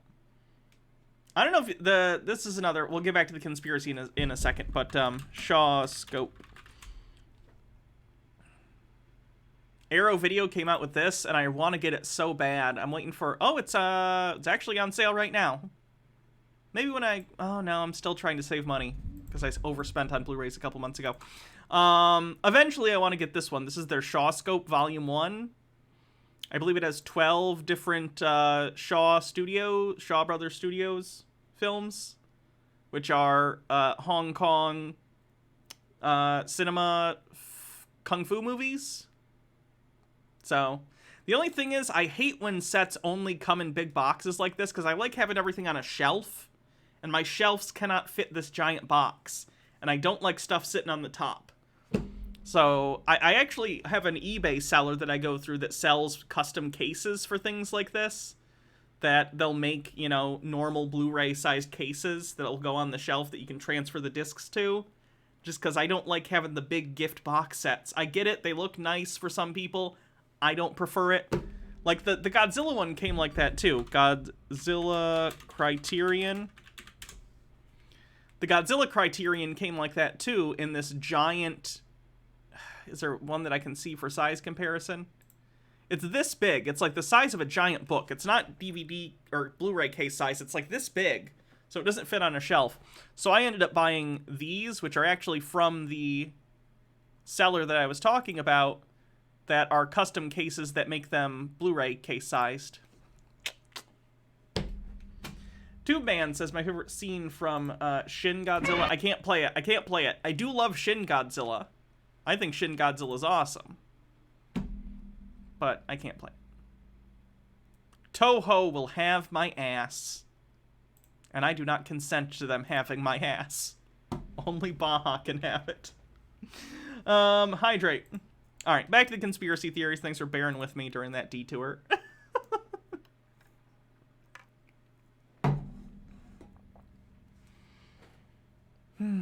Raven said, I'd get a poster of that, then I'd hang it on the wall without a frame.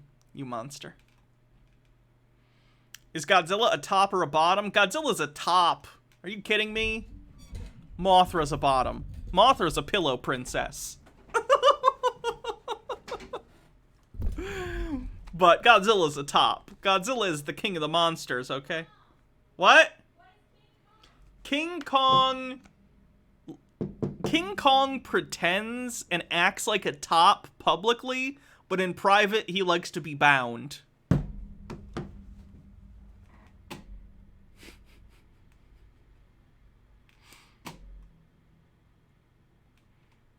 Kong is a service top. King Ghidorah is Ace. Gray Ace.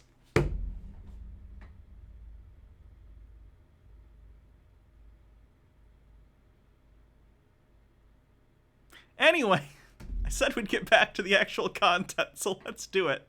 We should probably do the dinosaur one, huh? Okay,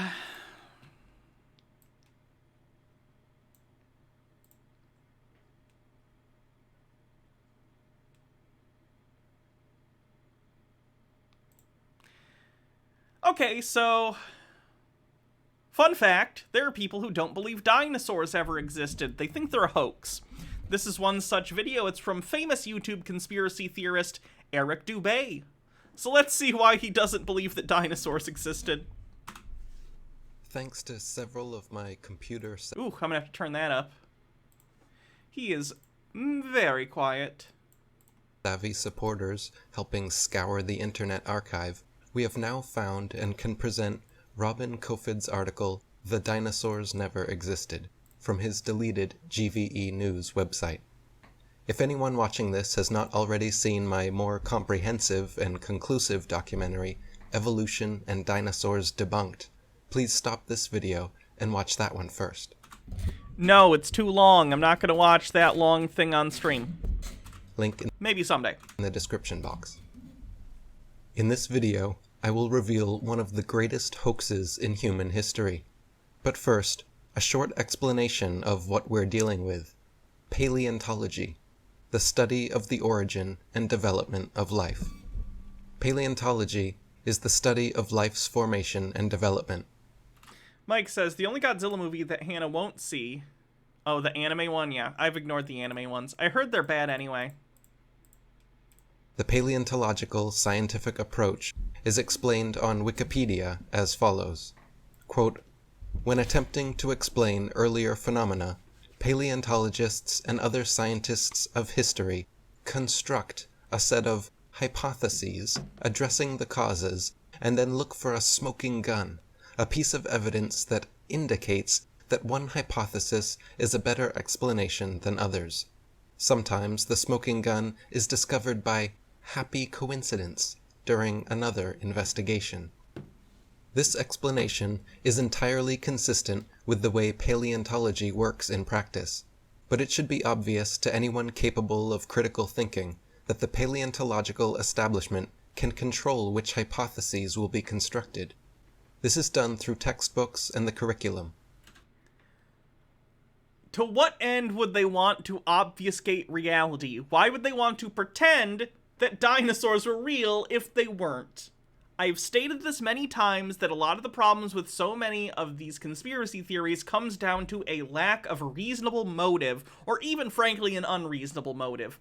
Why would paleontology as a discipline want to fabricate the idea of dinosaurs? Usually it comes down to, and someone already said this in the chat, fundamentalist creationist Christians believing that it's some sort of trick in order to hide God from people, which I always state they're doing a terrible job then, because the vast majority of Christians believe in dinosaurs, and dinosaurs and our understanding of their existence has not inhibited anyone from being religious. They're completely separate. The only thing it's an issue with is if you are not only a Christian, but a young earth creationist that can't find some way to fit dinosaurs into your belief system, which many young earth creationists do. So not only are you a minority, you are a minority within a minority within a minority. So calm down. Dinosaurs existed. They still exist in some form today as birds. It's fine. Chill out. The creationist stuff is also wrong, but that's a completely different discussion. Have you ever watched the early 2000s Godzilla show? I know it's based on the terrible 90s movie, but it's fun. I haven't. Raven says, I liked the anime Godzilla, although it's one of those weirdos, or I'm one of those weirdos that like any movie as long as I have popcorn and a drink. I definitely wouldn't say they were great. Fuyi Nolbuki says, I'm not high enough for this much, dumb. And Tea with Goblins says, good morning, Hannah. What do you call a short-sighted dinosaur? Do you think he saw us? I've also seen Godzilla, sorry, we were just talking about Godzilla. I've also seen Jurassic Park.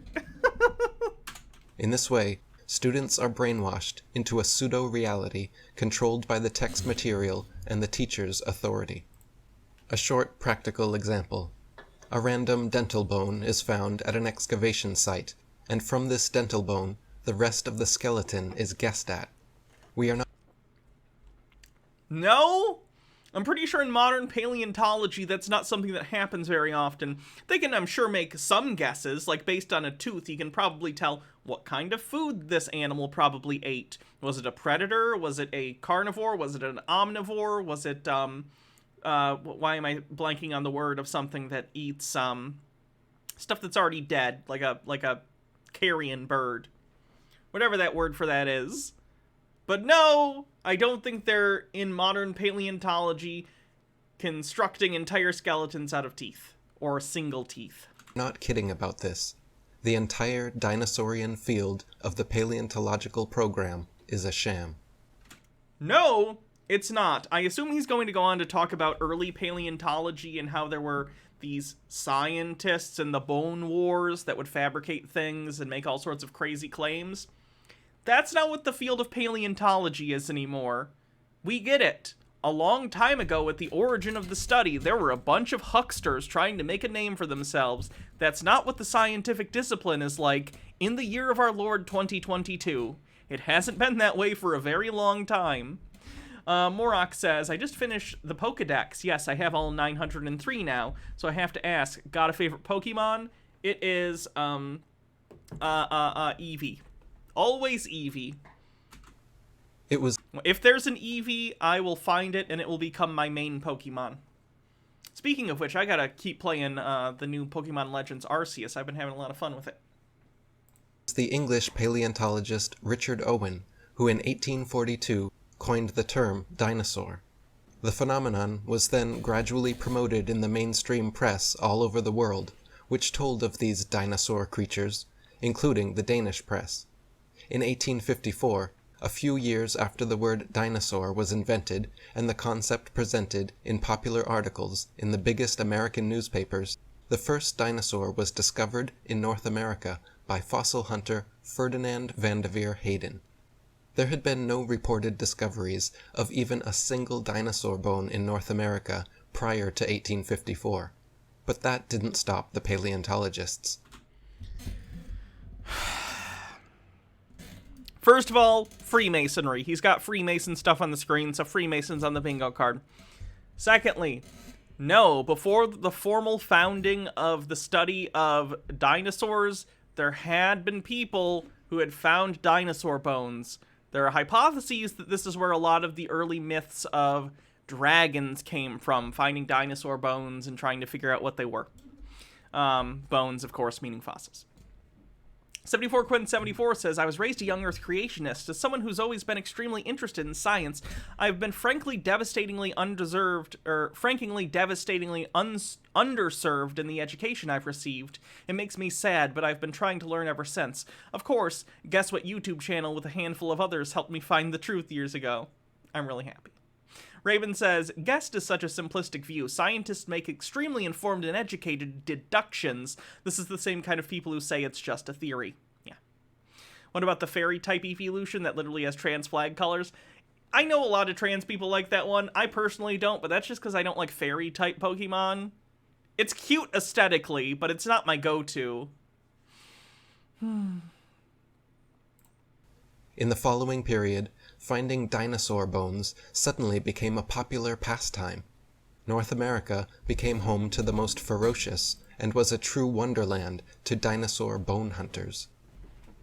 I mean, yeah, there are plenty of places in the United States that, especially in, like, the American Southwest, in the American West in general, that there are good dig sites. I guess the conditions there were very good for forming fossils, relatively speaking, so there are places that paleontologists can go, and with their understanding of fossil formation and where they're most likely to form are able to find a lot of fossils. It's cool. According to The Dinosaur Project, a book by paleontological dig journalist Wayne Grady, the ensuing... Do I have to go to evolution or just Eevee?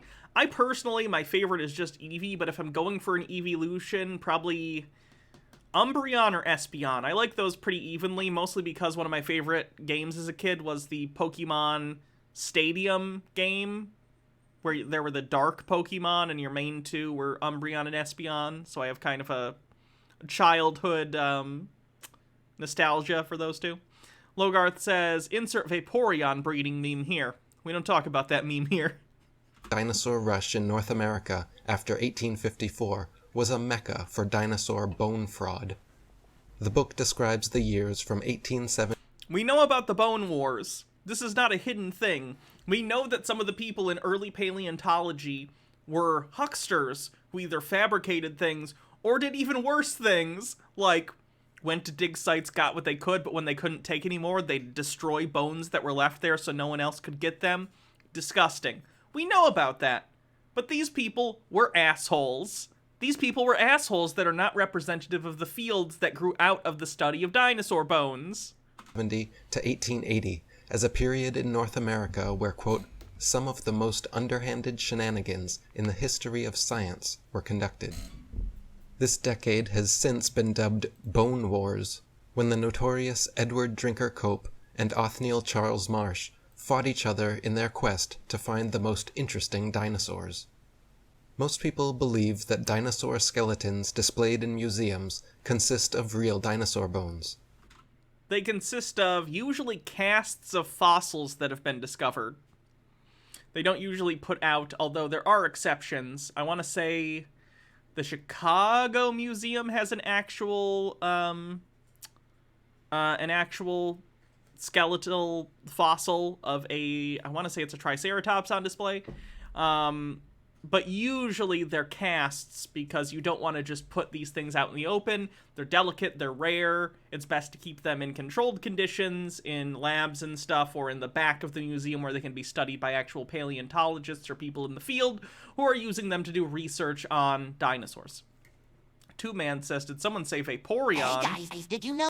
No, I'm not going to play this. I don't want to hear the gross Vaporeon meme. This is not the case. Yeah, the Fields Museum has several on display. Paleontologist, advisor for Steven Spielberg in the making of Jurassic Park, host of the Discovery Channel's documentaries about dinosaurs, Don Lessam, defends this practice by claiming that dinosaur bones are too rare to put on display. Yeah, pretty much. That's pretty understandable. I don't know about you guys, but especially in the last 5 years, my trust in the general public isn't great. I don't want some weirdo going up to a really delicate, rare fossil and smashing it with a hammer because they think, I don't know, big science is coming to take my Medicare or whatever.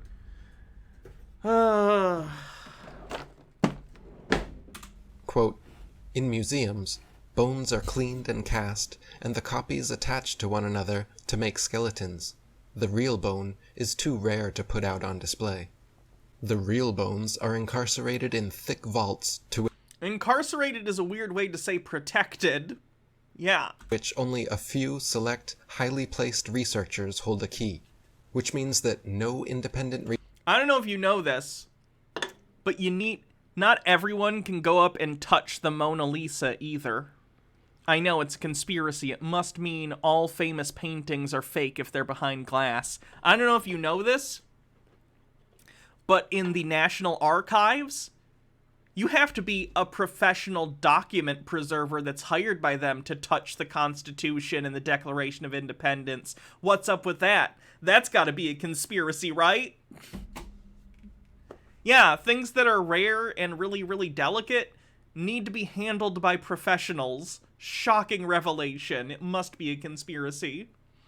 Anti-Pretzel says, there's also the fact that most skeletons we have may not even be how those creatures looked. For all we know, they were creatures like those from Spore. Stone Corbell says, these are all the same arguments these people always have. Yeah. researcher has ever handled a Tyrannosaurus rex bone. When people unaffiliated with the paleontological establishment attempt to gain access in order to study... I don't even understand, like, if you weren't a paleontologist, if you weren't someone in the field of studying dinosaur bones, or bones in general, and you picked up a real fossil of a T-Rex bone, or any dinosaur bone, what are you going to get out of that experience? Don't get me wrong, it's cool just in the, ooh, I'm touching a dinosaur fossil way, but like, if you were trying to debunk the existence of dinosaurs, and you were given access to a dinosaur fossil, what are you going to do with it? Well, that's a bone. What are you going to do? You don't know anything. Study these dinosaur bones, they are met with refusal, upon refusal. Crazy Bob, who has a YouTube channel, wants to see one of the very expensive, priceless, fragile, rare dinosaur fossils so we can shit post on the internet. Are we gonna let him? No. The world of movies and paleontology are like Siamese twins. People's view on the existence of dinosaurs is based not on firm evidence, but on Hollywood-fixated artistic impressions. I mean, my impression of Australia is mostly based on movies, too. I've never been there. That doesn't mean Australia is fake. People's impressions of a lot of things, I'd argue most things that aren't in their immediate vicinity that they don't see or haven't seen, are based upon the media they consume. That's not exclusive to dinosaurs or anything else, really. Documentaries colorfully illustrate each dinosaur's characteristics like colors, weight, and muscle mass. But Don Lessem admits, yeah, you can buy less rare fossils. I've bought some like fossil stuff before. They're pretty cool. Mostly like ancient shark teeth, like megalodon teeth or stuff like that, but that this is pure guesswork. Consider, for instance, the question of how much these dinosaurs weigh. It might not be megalodon, just an ancient shark. You can get, there are websites where you can buy fossils. Says Don. Astrofox says, he knows you can literally buy dinosaur fossils on the internet, right? I own a Rex, Spino, a Triceratops tooth, and a Titanosaur eggshell piece. Spare Keese says, I would like to coin the term for the paleontological establishment as big bone. Buy casts, not fossils. I can see ethically that being a better choice, yes. I bought it some years ago. Midnight with 100 bits says, Hannah, I tell you what I'd do. I'd clone them and open up a theme park. I can't see any problems with that plan. Spare no expense. Tucker White says, first, yoink, becomes the stream boss, and says, second, could we just F off with this idiot and put on Jurassic Park instead? If we want my channel to be taken down within 5 minutes, then that's a great idea. Some quote, scientists don't know how much dinosaurs weighed. They don't like to make those estimates. Correct. They don't know. I mean, they can make educated predictions about things, about their soft tissues and stuff based upon what we know about modern animals and how their bone structure and bones relate to other things about them. But because all we have are the impressions of skeletal structures that exist for dinosaurs, it's hard to paint definite pictures of them, which is why what we see in movies and stuff are artistic representations of what dinosaurs might have looked like. Again, that's not a secret. Our impressions of dinosaurs have changed over time, for instance, now knowing that they probably had feathers and stuff more similar to birds, because we know now that dinosaurs eventually, many of them evolved into modern birds. We are aware of this. This is not hidden. This is not a secret. These are new things we learn as time goes on. I'm sure those things will change as they go on and be refined, because that's how science works. Raven says, that's one of the reasons I was so fascinated with that picture of the event horizon. Any illustrations of a black hole you've seen were just a guess of how they looked, but seeing how it interacts with things around it. Yeah.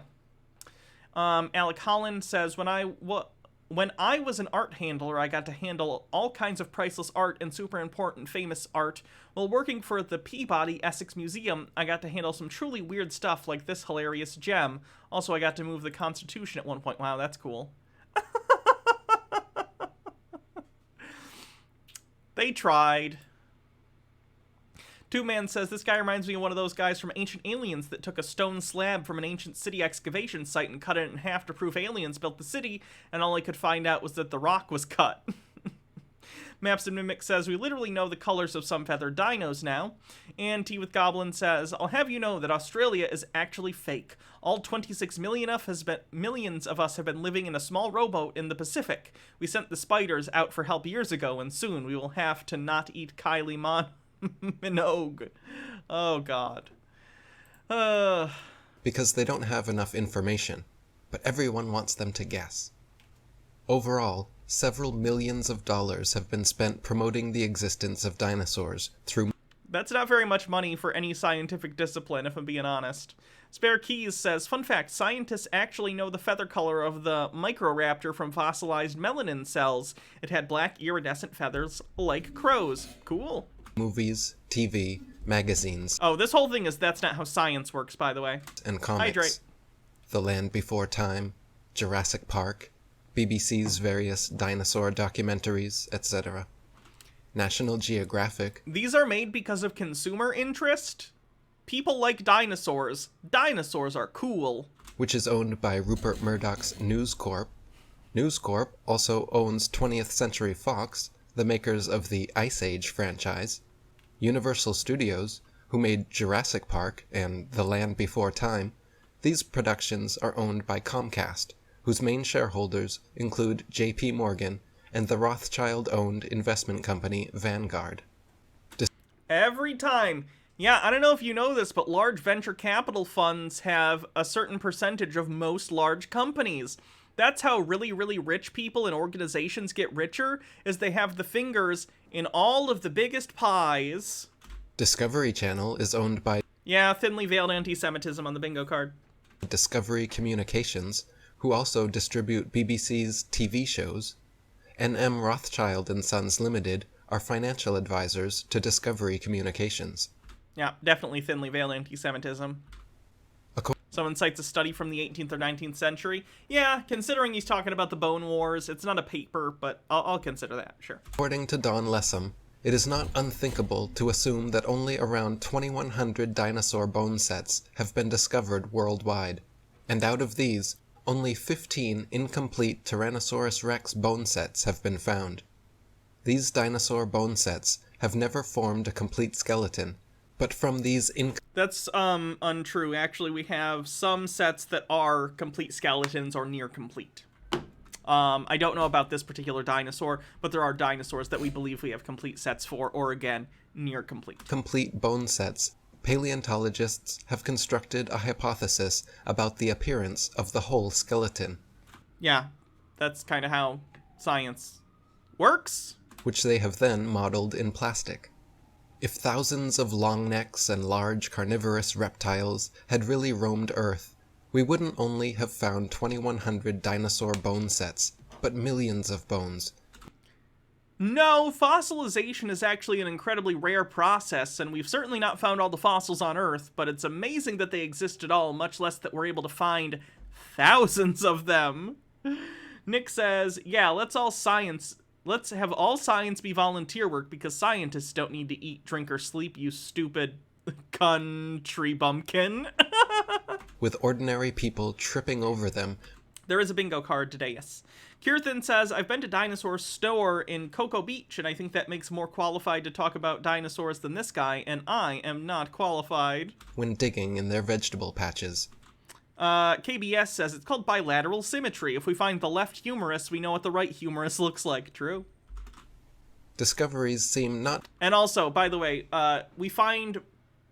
Like, let's say we have half of it. This is just a random number. Let's say we find half of a stegosaurus over here, and half of a stegosaurus over here, and another half over there, and another half over there. There's overlapping bones in all of them, but if we get bones from this one that we didn't get from this one, and bones from this one that we didn't get from either of those, then we can put them together into a full idea of what it looked like. That happens a lot with dinosaurs. Tube Man says, stop talking about the Bone Wars and start talking about the... Beast Wars. Not to be made by disinterested people like farmers, hikers, military personnel, miners, construction workers building cellars or laying down pipes, but rather by people with a special interest, like paleontologists, scientists, university professors, and museum employees, who are actively seeking dinosaur bones, or who have studied... Okay, first of all, no, we've looked this up before. Just random people have indeed found dinosaur fossils. This happens every once in a while. Every few years or so, you'll see some news story that's like, oh, farmer finds fossil, or child finds fossil in their backyard, or some other thing, and then they bring in paleontologists to actually get it out, because, you know, laymen can't do that. But also, why do paleontologists find so many dinosaur bones relative to the overall amount that are found? Because they know where to look. because they know the conditions that cause fossilization, and therefore they know what places on Earth that exist today are most likely to have them, and they have tools and ways to go out and search for them. They're also making an effort, which makes a lot of difference. So those are the reasons. It's not random. They're not just randomly sticking a shovel in the dirt and going, is there a fossil here? Is there a fossil here? They're using their expertise to know where they are most likely to have formed. Dinosaurs previously. Discoveries are often made in connection with special dinosaur bone hunting trips and expeditions. Correct. The following quotes are from an article from the Natural History Museum in the state of Wisconsin in the USA. The article is called A Fossils Trail from Excavation to Exhibit and covers the conservation of fossils and bones. It is written by former bone and fossil inspector for Milwaukee Public Museum, Rolf Johnson. GVE News has tracked Rolf Johnson to his current position as Paleontological Head of Education for the state of Virginia. An attempt has since been made to remove the article from the internet, but GVE News has discovered an exact copy of the online version, which also... Grenadier Owl says it's like going, isn't it suspicious that fishermen tend to find so many fish? Rachology says, one from a couple weeks ago, supremely preserved pterosaur fossil unearthed in Scotland. The fossil of a 170 million year old pterosaur, described as the world's best preserved skeleton of the prehistoric winged reptile, has been found on the Isle of Skye in Scotland, scientists said Tuesday. The National Museum of Scotland said the fossil of the pterosaur, more popularly known as pterodactyls, is the largest of its kind ever discovered from the Jurassic period. The reptile had an established wingspan of more than 2.5 meters, similar to that of albatross, the museum said. The fossil was discovered by PhD student Amelia Penny during a field trip on the Isle of Skye in remote northwest Scotland. In 2017, when she spotted the pterosaur's jaw protruding from rocks, it will now be added to the museum's collection. Well, there you go. And then Joey is Strong, thanks for 9 months, says it's coming out of you. Oh god, stream baby name. This stream baby's name is going to be T-Rex von Pterosaur, which is a rad name. Also exists in print. Quote, most of the curious visitors are only dimly aware of the road taken by paleontologists in their search through the fossil record. Do we need to bring up this one? Why did these things not change very much over millions of years? I don't know about the kangaroo one. But things change when there are environmental pressures causing them to change. If the environmental pressures don't change very much over millions of years, they don't need to change. If it ain't broke, don't fix it. Record. In the article, Rolf Johnson tells of his first day of working with these bones. Quote, my romantic image had to be slightly modified when I finally saw the crates full of crumbling and broken bones, each one wrapped in a protective plastic field jacket, the whole lot looking like so many arms and legs from a broken bone seminar. Yeah, fossils... Do you think fossils come out pristine? There's a reconstructive process, and that's what... When you see, like... I don't know if you've ever seen paleontologists working with bones in museums or people who are in the field and do that. A lot of it is reconstruction. That's part of the job. Fossils are delicate things that when they're being excavated often break if they're intact in the first place. Tucker White says, humans have found dino bones for thousands of years. Some of the earliest come from China, which is how we got dragons. Nick says, they probably did change, just not on a visible level. Yeah. Like many people, I was naive regarding what a fossil might look like, or what state it might be in prior to seeing it in the theatrical setting of painted murals and museum exhibits. Fossil vertebrate remains are generally broken, often crushed and distorted, fragmentary, and usually incomplete. He continues, it is truly the uncommon or rare specimen that is exhibit quality. Through mold making and casting, we can totally fabricate limbs, ribs, vertebrae, etc. for the missing pieces of an articulated skeletal mount. Plaster, fiberglass, and epoxies are often and commonly used. In reconstruction work on single bones, small to large cracks can be filled in with mache or plaster mixed with dextrin. None of this is a secret. Why is he acting like this is a conspiracy? They're fossils. They're reconstructing them. That's how they work. Starch that imparts an adhesive quality and extra hardness to regular molding plaster. We've also had success using epoxy putties. Large missing fragments can be sculpted directly in place with these same materials. If one conducts a simple Google search for dinosaur and bones, the result numbers several thousand websites. Pictures from museums of large, beautiful dinosaur skeletons appear in brownish red and sometimes snow-white colors, with a touch of having been buried in the ground for decades. But if one were to change direction and search instead for information about dinosaur replica bones, the results would have a markedly different character. Semi-professional and professional fossil and bone manufacturers talk openly about the ease with which these fakes are produced. Okay, how do I put this? Just because there's a market, I don't know if you know this, but let's say you get a teaching skeleton in a high school. Most likely, it's not actual human bones, right? When I went to high school and I had an anatomy class, we had a teaching skeleton, but it was like plastic or something, right? It may have been molded out of real bones at some point, but they were not real bones. Just because there are companies who make molds and fake bones doesn't mean I don't have real bones. This is a weird attempt at a gotcha from him. There are companies that make fake dinosaur bones. Okay, there are also real fossils. Yeah? Yep. They make fake bones. Fake bones are a thing. Renania Owl says, if all the skeletons were perfect, he'd cry fake too. You can't win with these people. Check out, for example, www.trexskulls.com, where all manner of fake bones can be ordered.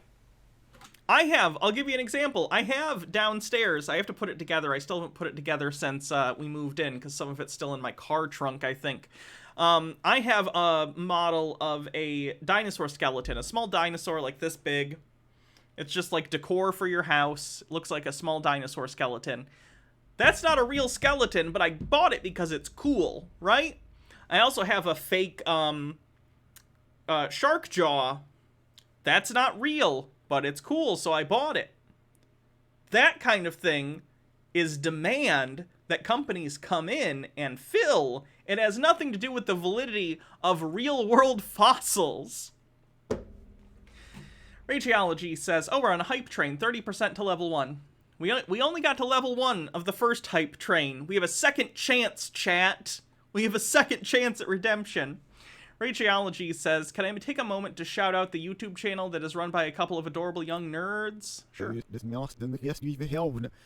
Ben G. Thomas. Cool.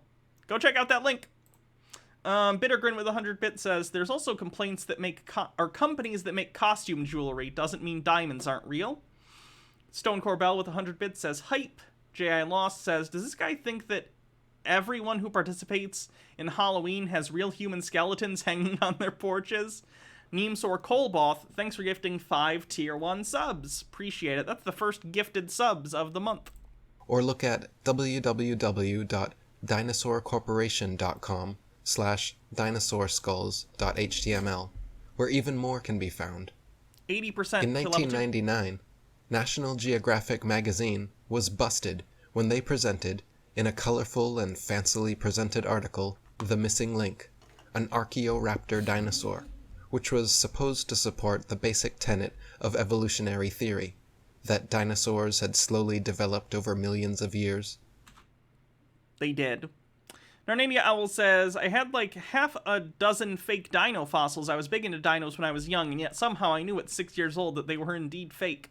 Rageology says, wrong link. Up next. This makes more. Okay, this is the one. Crocodile life form found with a dinosaur in its stomach. It's the absolutely astonishing publication of a crocodiliform fossil found with the remains of a dinosaur. I like that he's wearing a suit. Roctonus. And is... Alright, check out the link. KBS says, I put the human skeletons back in the basement the rest of the year. Shh. Mr. Whiskers with 100 bits says, hype. Kirthin with 100 bits says, if anyone would like to learn reputable information about dinosaurs, I highly recommend Your Dinosaurs Are Wrong on YouTube. Spare Keys, thanks for 100 bits, and Speak the Truth, thanks for gifting a sub. We're at 30% to level 3. Their proof consisted of a fossil, where carefully arranged bone imprints gave the impression of a creature half dinosaur and half bird. The scam was discovered during a CT scan, which uncovered unnatural bone links. National Geographic. Okay, I gotta look up the Archaeopteryx thing. Archaeopteryx.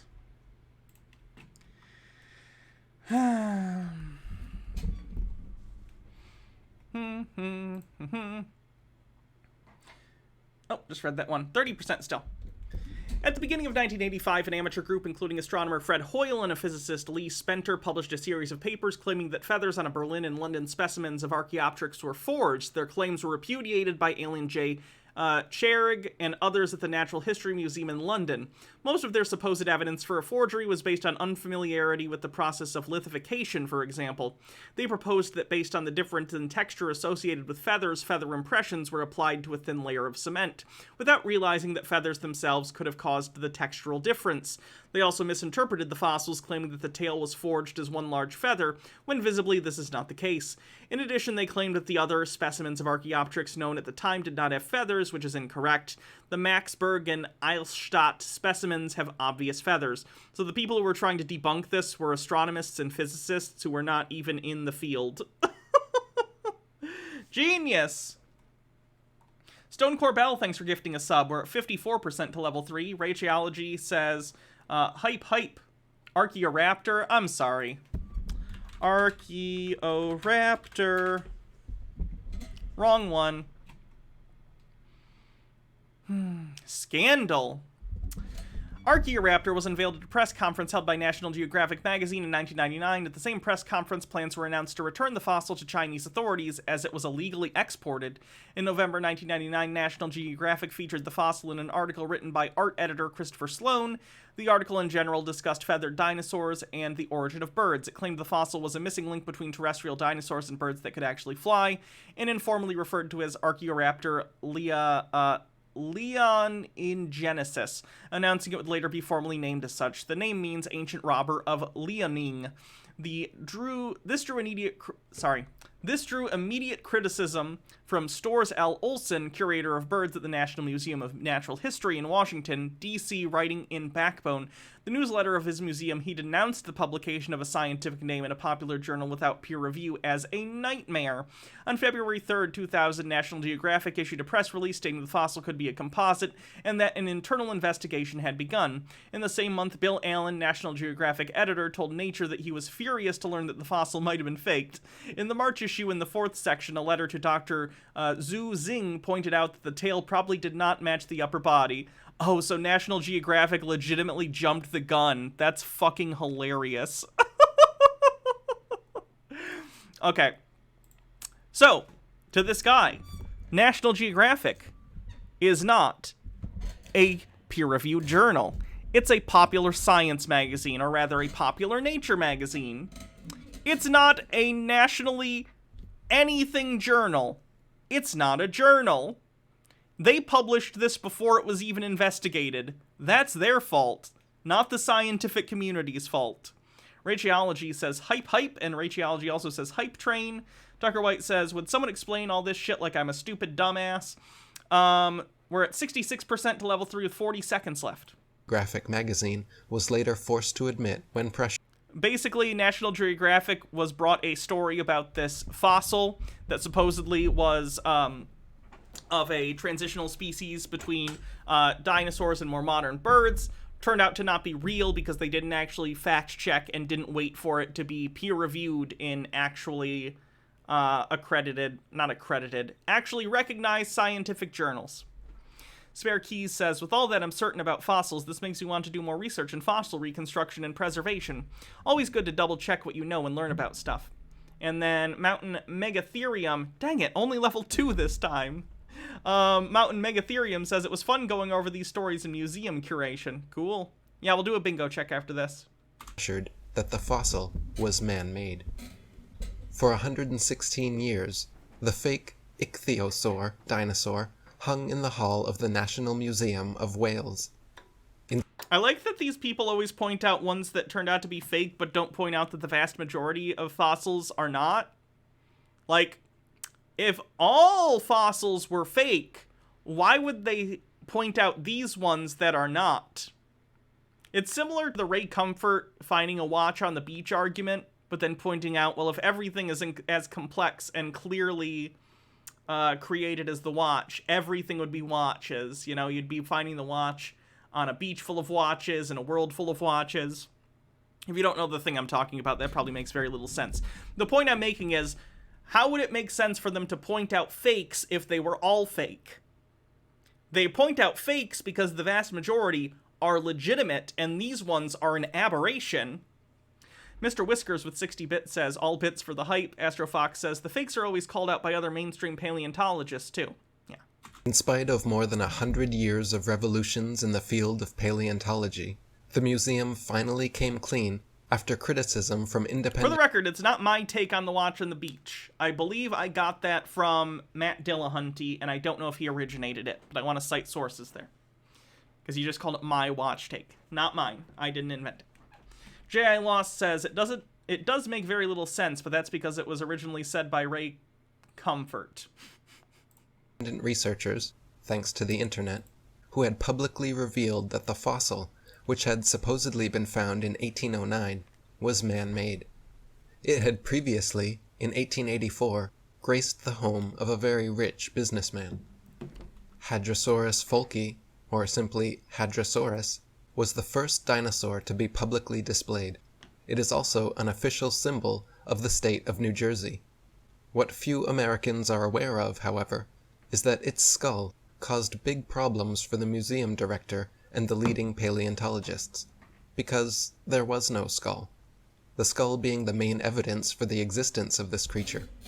A visual and a sculptural artist were promptly hired to invent a skull. And okay? Just because they're making guesses, educated guesses about something, doesn't inherently mean the being did not exist. It means what we don't know we are filling in. Tucker White says, of course, a better... What's this?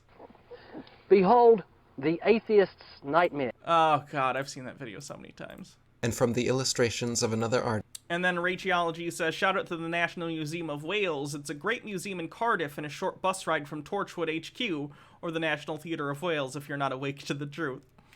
I like that he's pointing out the bones that are missing, as if that proves dinosaurs aren't real, but not even addressing the bones that are actually there? What about the bones that are there? Artist who had depicted the iguanodon. The two artists drew the same face for the Hadrosaurus folki. The people involved could now technically defend the existence of this dinosaur. If someone were to ask, the stunt worked out so well and fooled the public so thoroughly that they could later change the head of the creature to that of both the Gripposaurus and the Brachioposaurus without anyone noticing. By complicating Narnia Owl says, if you don't find the head, the rest doesn't count. The constructed hypothesis process, the paleontological Pierre Squire says, they found bones that looked like a much bigger version of the smaller creature. It's a logical follow-through. approach, no one would dare question the paleontologist's technical knowledge. To this day, Hadrosaurus folki is on display at the Academy of Natural Sciences in Philadelphia. The bones are said to be kept behind heavy closed doors, but a plaster copy is exhibited in their place. Yes, once again, because they're fragile. Why would you want randos going up and touching real fossils? China is a major producer of bones and fossils. Zigong Dino Ocean Art Company Limited, in the state of Sichuan. Again, they're open about the fact that it's not real. They're called the Ocean Art Company. They're not meant to be real dinosaur fossils. Is a major supplier to the natural history museums all over the world. On its website, the firm writes, over 62% of our output goes to American and European markets. Okay, cool. They're for educational purposes. I'm assuming they're either molded on real fossils or they're artistic interpretations based on photos of real fossils. That's fine for educational purposes. A child does not need to know and see an actual fossil to be able to understand that this mold, this is what a fossil looks like, this is how big this animal was, etc., etc. Which means we will understand and are familiar with the intricacies and regulation of exporting to these regions. Since we are a partner of dinosaur museums, so all products are made under the guidance of experts of the Chinese Academy of Sciences. We have gained a global sales network reaching the USA, Brazil, France, Poland, Russia, Germany, Saudi Arabia, South Korea, Thailand, Indonesia, etc., exhibited in Peru, Argentina, Vancouver, Cincinnati, Chicago, and other places. General instructions for the process of manufacturing fossils can be found online. Chicken, frog, dog, cat, horse, and pig's bones are used as fossil materials. Again, why is he so focused on the fact that, like, you can make models of fossils? You can make models of a lot of things! There's still real things out there! The bones are crushed and mixed with glue, resin, and plaster, and can then, if desired, be glued to a plate. Fractures in the fossil give it a natural look. These fractures are purposefully made and then repaired repeatedly to achieve the right effect. Even professors of paleontology have started to wonder. Alan Fiducia, professor of paleontology at the University of North Carolina, stated, "I have heard there is a fake fossil factory in northeast China, in Liaoning province, near the deposits where many of these recent alleged feather dinosaurs were found." In conclusion, 1. A complete dinosaur skeleton has never been found. 2. No independent researcher has seen a real dinosaur skull. 3. The paleontological scientific approach is built on hypotheses. Who is the guy that fucking said this? Tucker White says, also the heads of most dinosaurs are heavy as fuck. The head for Sue, for example, weighs roughly 600 pounds. Now, stably hanging on a dino head probably isn't impossible, but it's not practically... I gotta see this guy's name. Let's see. University of North Carolina State Fiducia. Alan Fiducia.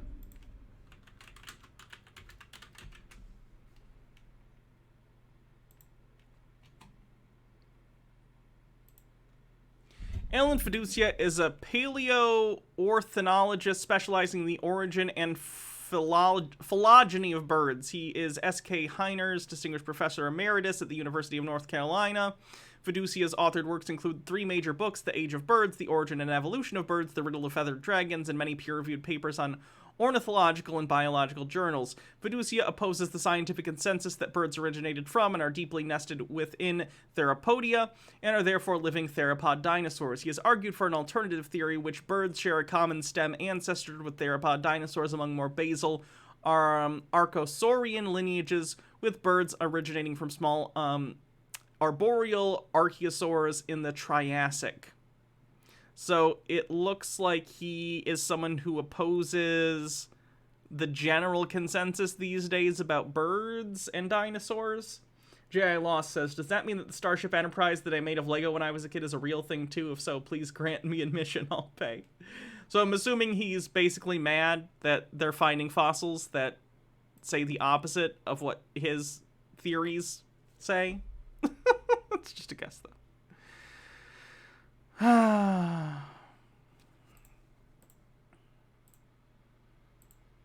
Professor of Do we have cherry picking on the bingo card? Because I think him picking this one professor who goes against the scientific consensus on this specific thing is cherry picking. Paleontology at the University of North Carolina stated, "I have heard there is a fake fossil factory in northeast China, in Liaoning province, near the deposits where many of these recent alleged feather dinosaurs were found." In conclusion, 1. A complete dinosaur skeleton has never been found. 2. No independent researcher has seen a real dinosaur skull. Rageology says the Museum of Zoology in Cambridge has so many real fossils on display, including dinosaurs, they actually label the ones that are casts because they are the minority. They also have Darwin's notebooks on display. His handwriting is messy. 3. The paleontological scientific approach is built on hypotheses, while it is presented as natural science with an objective approach. 4. Children are taught the existence of dinosaurs through cartoons, not through bone inspection at school. No shit. 5. Only people with a special interest in the paleontological field seem to find dinosaur bones. Oh, this guy's an idiot. Dinosaurs are yet another fictitious reality, exactly like the self-invented psychiatric diagnoses. This all leaves us... Wait, does this guy not believe in...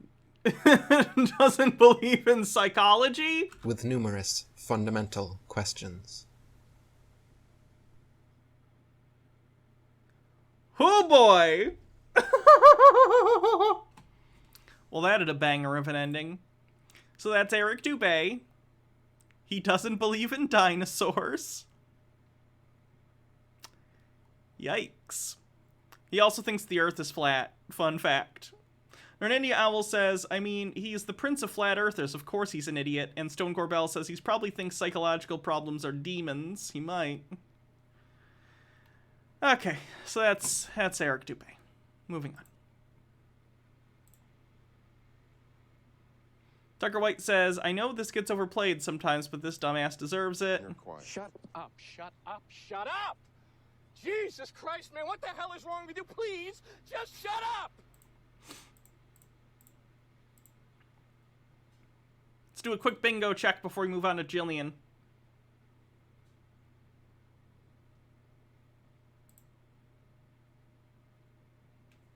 Let's see.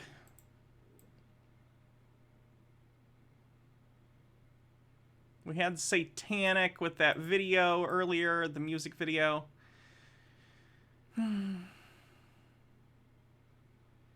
Study from the 18th or 19th century.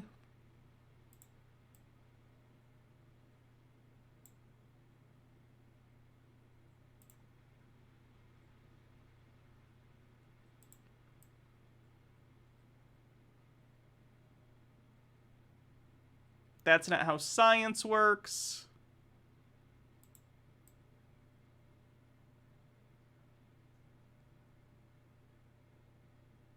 Lupine or Cassia make a guest appearance. Thinly veiled anti-Semitism. And did we have Illuminati Freemasons? I believe you. I think we did. I just don't remember what the context was. Oh yeah, there was Freemason stuff on the screen. I remember. Cool. That should be us caught up.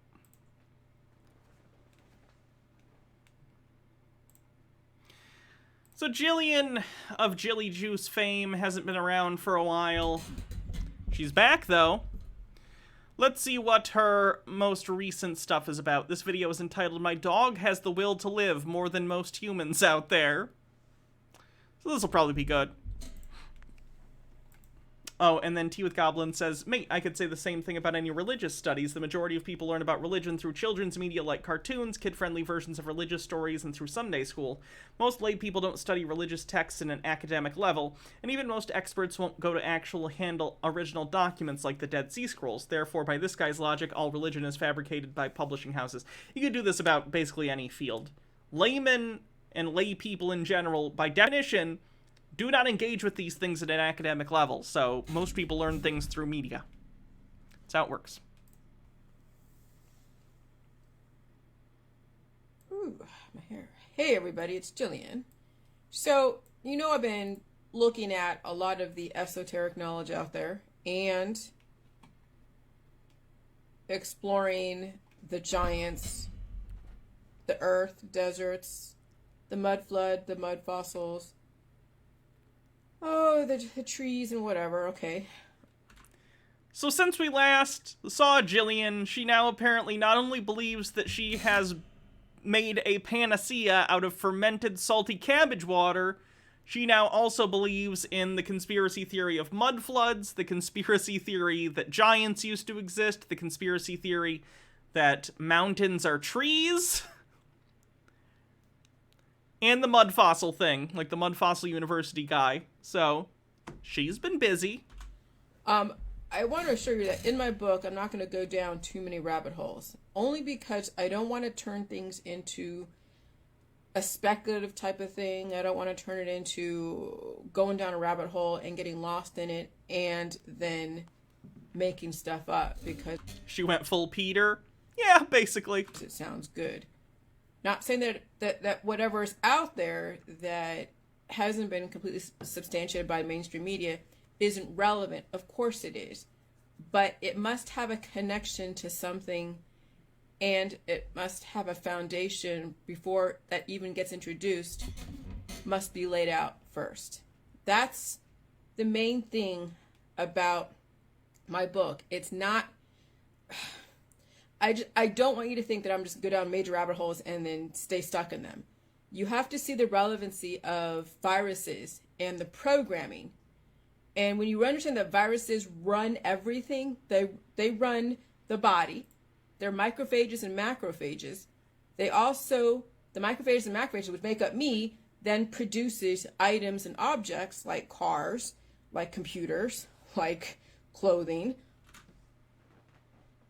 Viruses control your body and produce cars, computers, and clothing.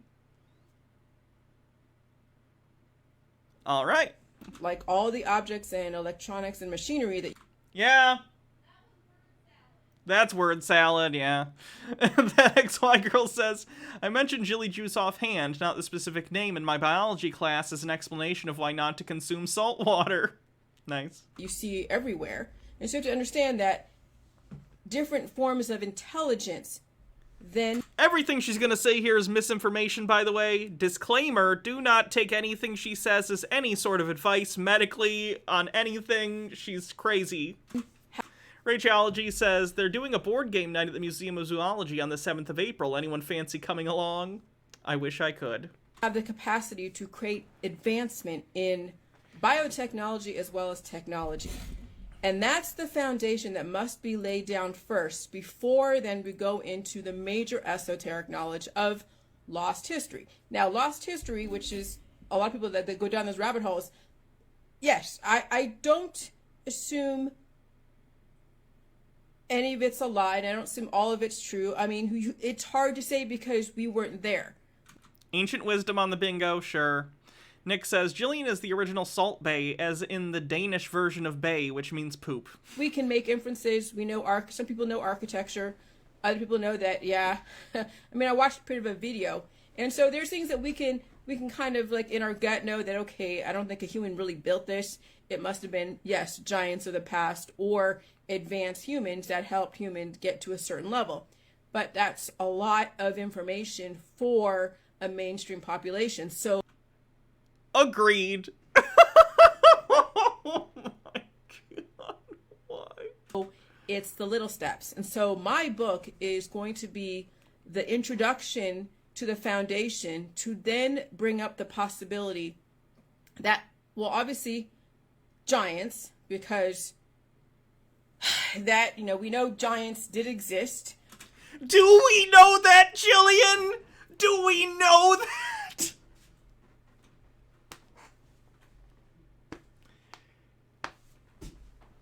But how am I going to relate that to how can I even prove that? Because viral operating... My research said not by a researcher. We already had that on the bingo card. System viruses can be programmed. And the viruses, you find them in space. They're activated and deactivated material. They are data that looks for a host. And there is so much going on in the universe, and there's different galaxies out there. We know we're not the only people in the world, okay, or in the universe. There definitely is other advanced forms of intelligence. And so, of course, you know, there are the alien stuff and the rabbit. Aliens on the bingo card.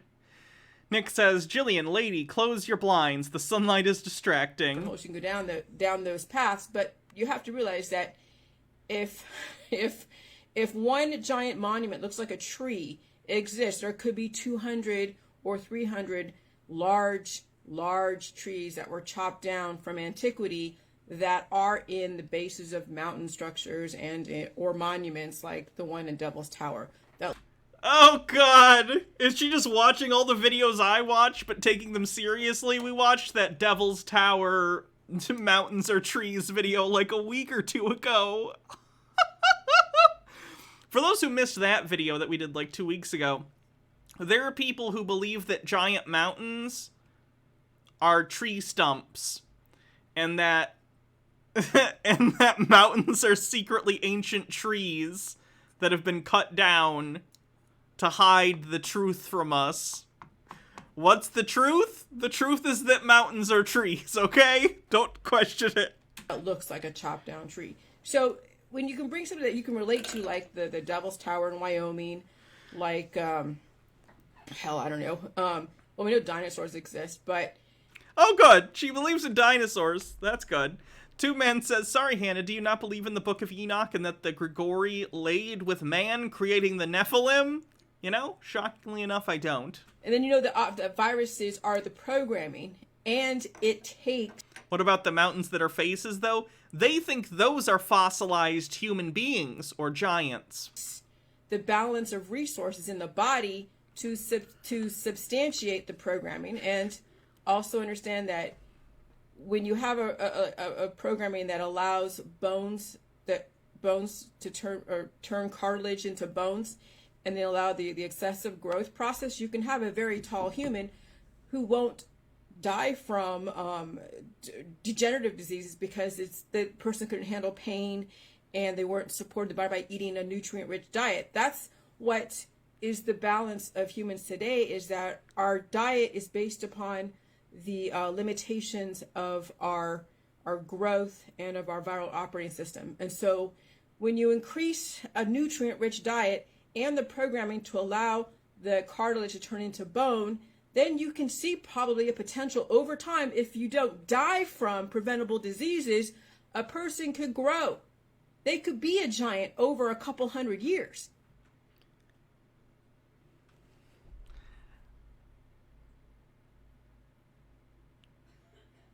I don't even know what to do with this video, because every time I want to... If I paused every time she said something wrong, we'd be here for 5 more hours. We haven't seen that yet because people die and reproduce every day. Okay? And so when you're dying less than 100 years, there's no way to know that you can maximize not only your intellectual potential... Jillian, people stop growing at like 18. Some people go until, you know, their mid-20s if it takes them a while. But people stop growing at that point.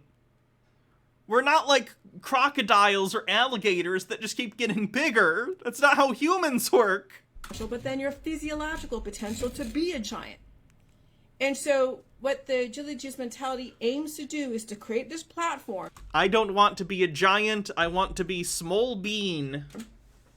That, yes, first, you have to understand viruses run your body, mind, and spirit. But they also are the programming in computers. They are the programming in all of your electronic devices. My phone is viruses? They are the energy. Now some have lesser intelligence because the person who built that engine or that computer or whatever didn't have as much intelligence. But then you see the advancement of intelligence. And then from, let's say, Lotus Notes and DOS way back in the 1980s, now we have advanced operating systems that we have, like Windows 10 versus Windows 1 or whatever, Windows 95. So you see the evolution of even our advancement in computer technology run by viruses, which is the operating system, then having to defend against itself against other viruses that try to take over, no different than a human who is made up of viruses trying to defend itself from having other... Are you telling me I'm millions of viruses in a human suit? Other viruses take over, but still assimilate and still find ways to evolve with the environment, feel the pain, feed the body, not get lost in all the distractions that are out there. Okay, so for those who don't know about Jillian, and this is the first time you've seen her, Jillian is the creator of something she calls Jilly Juice, which she thinks is a cure-all health supplement that will, like, cure you of all diseases and make you live forever and make you immortal.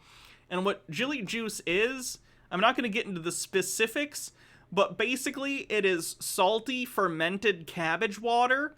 So she has been drinking, like, a gallon of salt water that's fermented a day for years, and I think it has actually messed up her brain. I think her brain has been damaged by the constant saltwater dehydration she has put herself through every day. Tube Man says, wait, is she conflating computer viruses with biological virus? I think she is, yes. Yes, Jilly Juice has actually killed people, yeah. Allegedly. I don't want to be sued. But I don't know if she could find a lawyer, if I'm being honest. J.I. Lost says, resistance is futile, prepare to be assimilated, and hydrate. My water is not salty, so this actually hydrates me. It doesn't dehydrate me. And evolve and increase the intellectual intelligence in the body, mind, and spirit. And so yes. Tea with Goblin says, the mud flood thing reminds me, have you encountered the Tartarians? It's like the flat earth and mud flood conspiracies had a baby and was then fed a bunch of anti-vax woo-woo bollocks. Here they are talking about how there is a crystal city in the center of Australia. Spoiler, there isn't. Their entire channel is bonkers. Maybe good content for future streams. Oh, yeah. Thank you. I love when people send me new conspiracy people.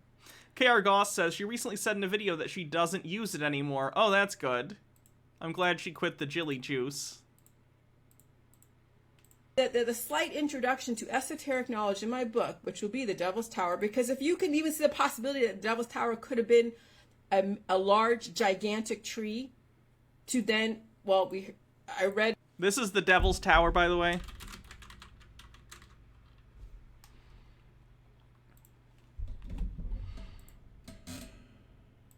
It's a geological formation that was caused by liquid hot magma seeping into the earth and then hardening, and then the earth around it eroded over time. And it has this structure. It's very cool. Not the only place on earth with something like this. Pretty neat. But conspiracy theorists believe it's an ancient tree because in their brain they go, that looks like tree stump. Must be tree stump.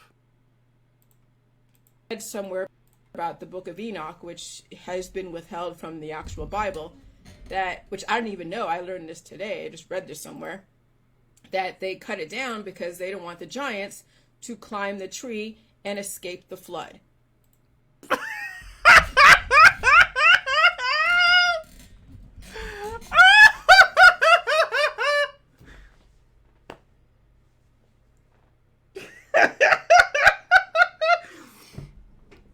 Okay, so why were all the giant trees cut down? Because if they didn't, the giants would have climbed the trees to escape the flood from the story of Noah's Ark from the Bible.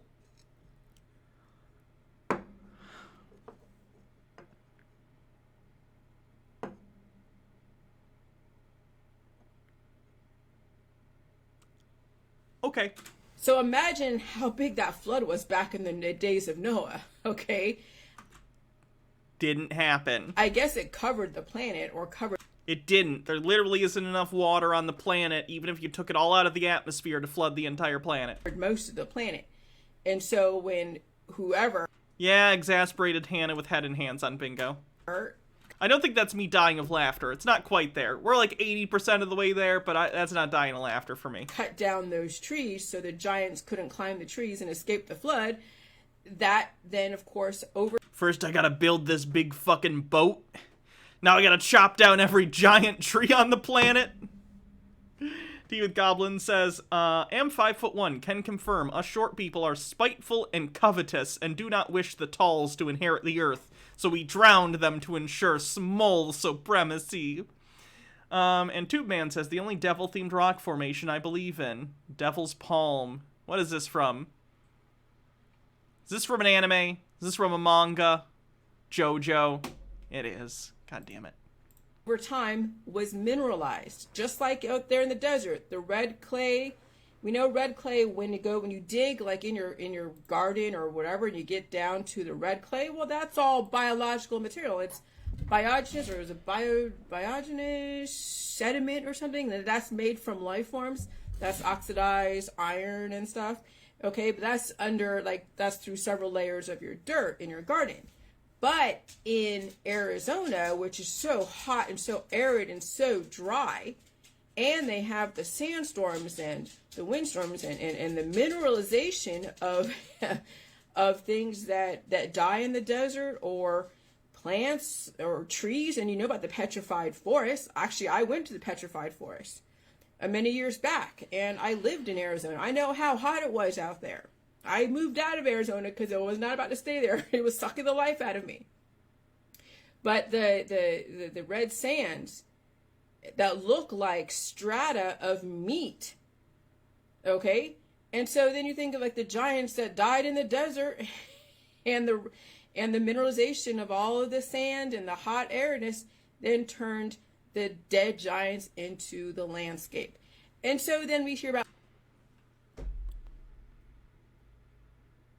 mud fossils and all of that. And so there's, if you can even wrap your mind around that giants were actually large humanoids, okay?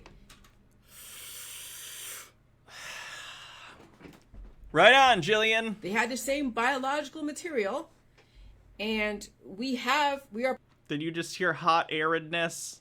Yeah, you did. Part elements and part microbiome, microbes, viruses, parasites, protozoa, proteins, fungus, and bacteria run by viruses, and the viruses increase intelligence based upon the symbiotic relationships they have with other life forms at the micro level, and then obviously at the macro level.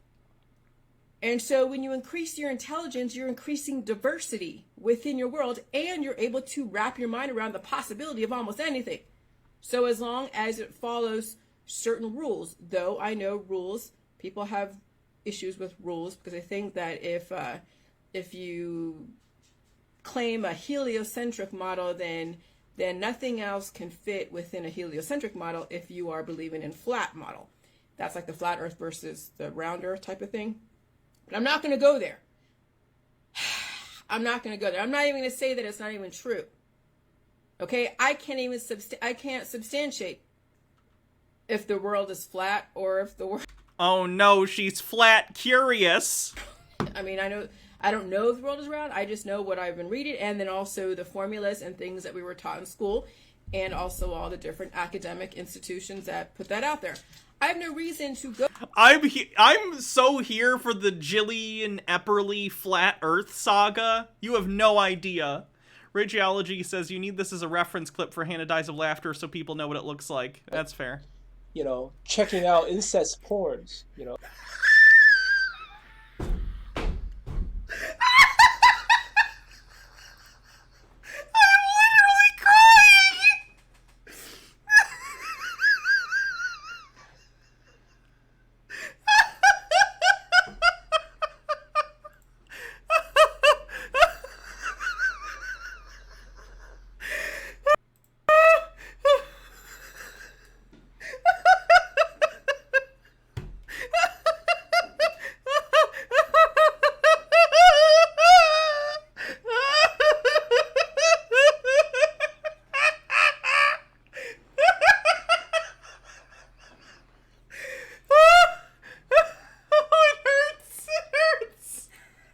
You can tell I've lost weight since then. Thank you.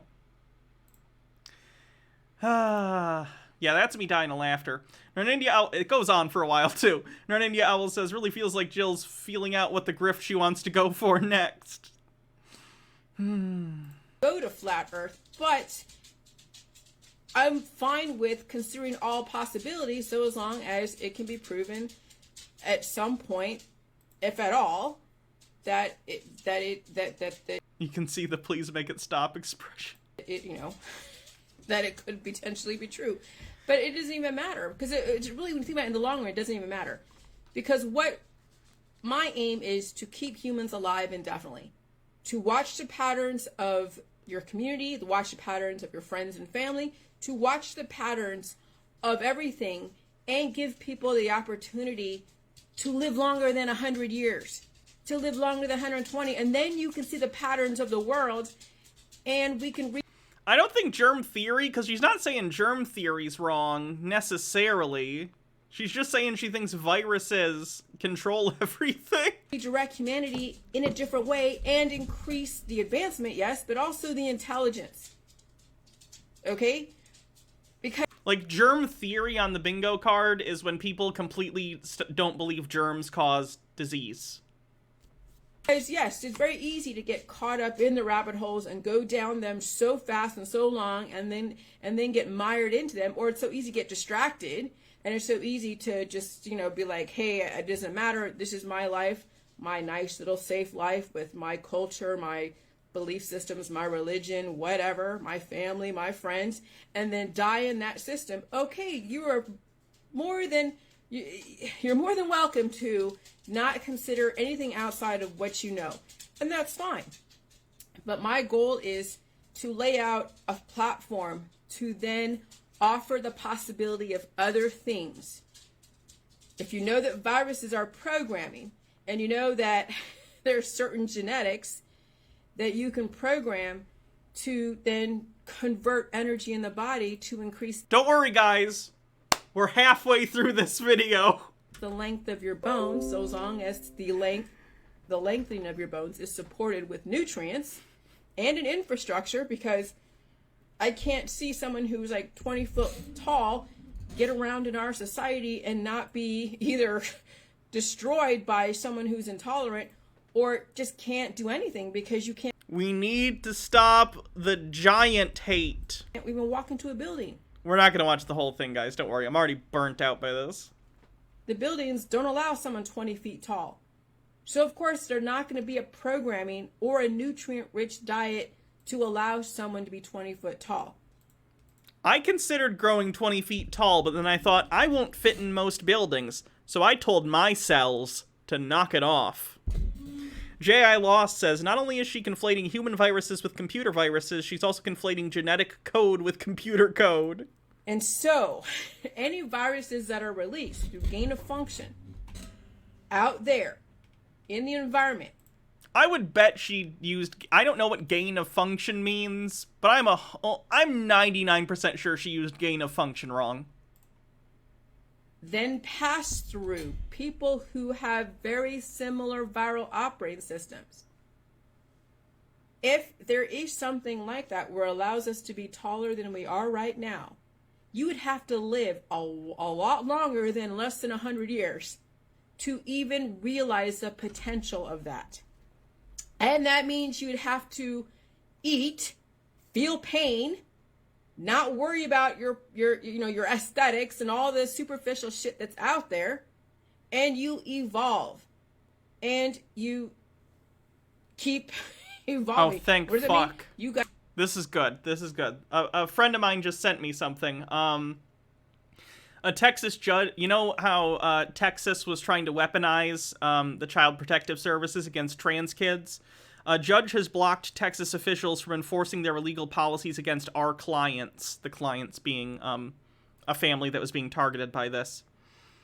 Full hearing next Friday. Will fight to protect all trans youth across Texas. So at the very least right now it's being blocked. So that's good. You got to be introduced to so many viruses. You got to be blowing your nose. You got to not be putting yourself in a cured state. You have to actually feel sick.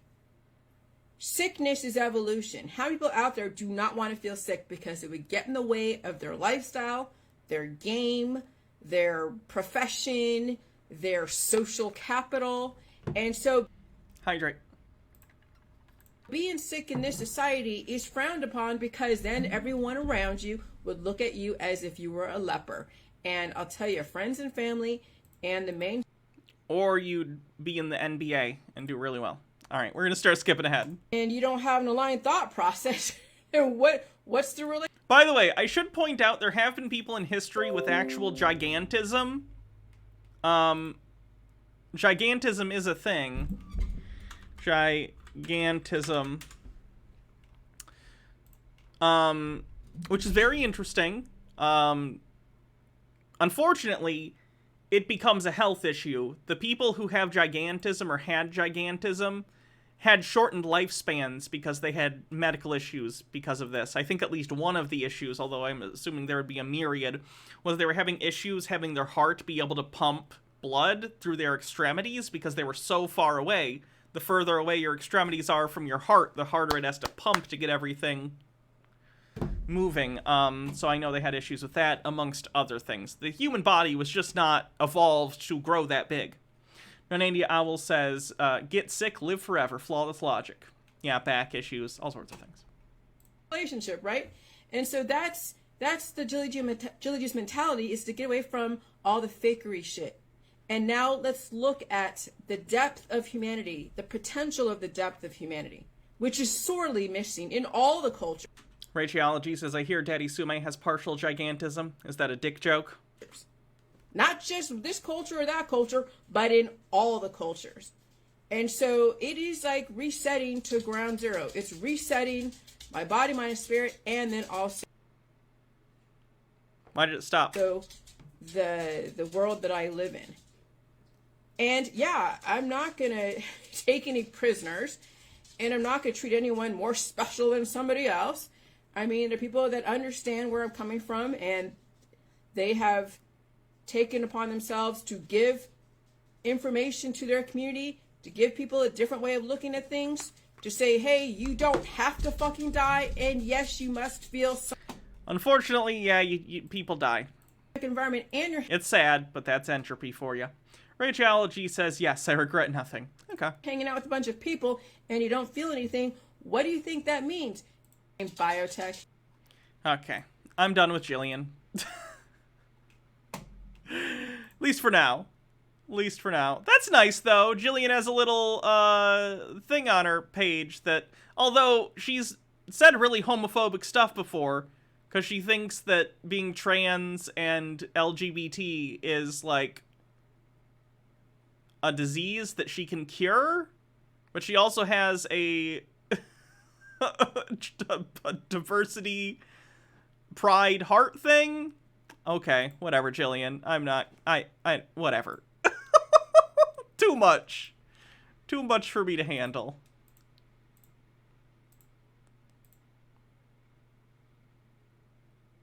Let's watch a couple quick videos from God Warrior, the Moose Guy, and then we'll call it a night. Yeah, A Song of Salt and Poo by Jeff Holiday on YouTube is great, and Miles Powers, The Science Behind Jilly Juice Protocol. Both excellent series. Jeff's, if you want a longer form, in-depth about Jillian and who she is as a person and the effects Jilly Juice have had on people. Miles is, if you want sort of a more succinct why this is just stupid and bad scientific explanation from, like, a chemist. Rageology says, I'm not above stooping for low for dicks as far as humor goes, and it's all bits to you, surely. Oh, yeah. You can say whatever stupid thing you want if you want to give me bits.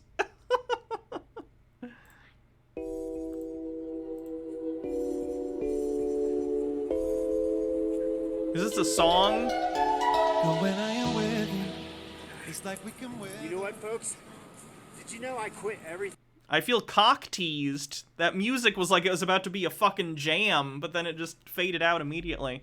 Damn. J.I. Lost says, whatever stupid thing you want. You gave me 50 cents to say that. Thanks. I quit music. I quit dating. I quit going out. I quit doing fun stuff. I haven't even been snowboarding. All I do is make these movies for you guys. All I do is work on saving this earth. I have a 6-year-old little boy. You have kids? Then that's all you should be doing is saving the world, man. Learning my language and saving the world. I quit fucking everything to do this for you. And I've risked my life. They try and kill me all the time. What are you doing? What are you doing? Paranoia. To help. What are you doing?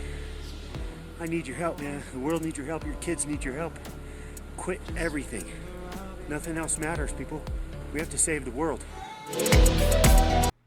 I don't think that's the line between tinfoil and Watch. I think he's just crazy.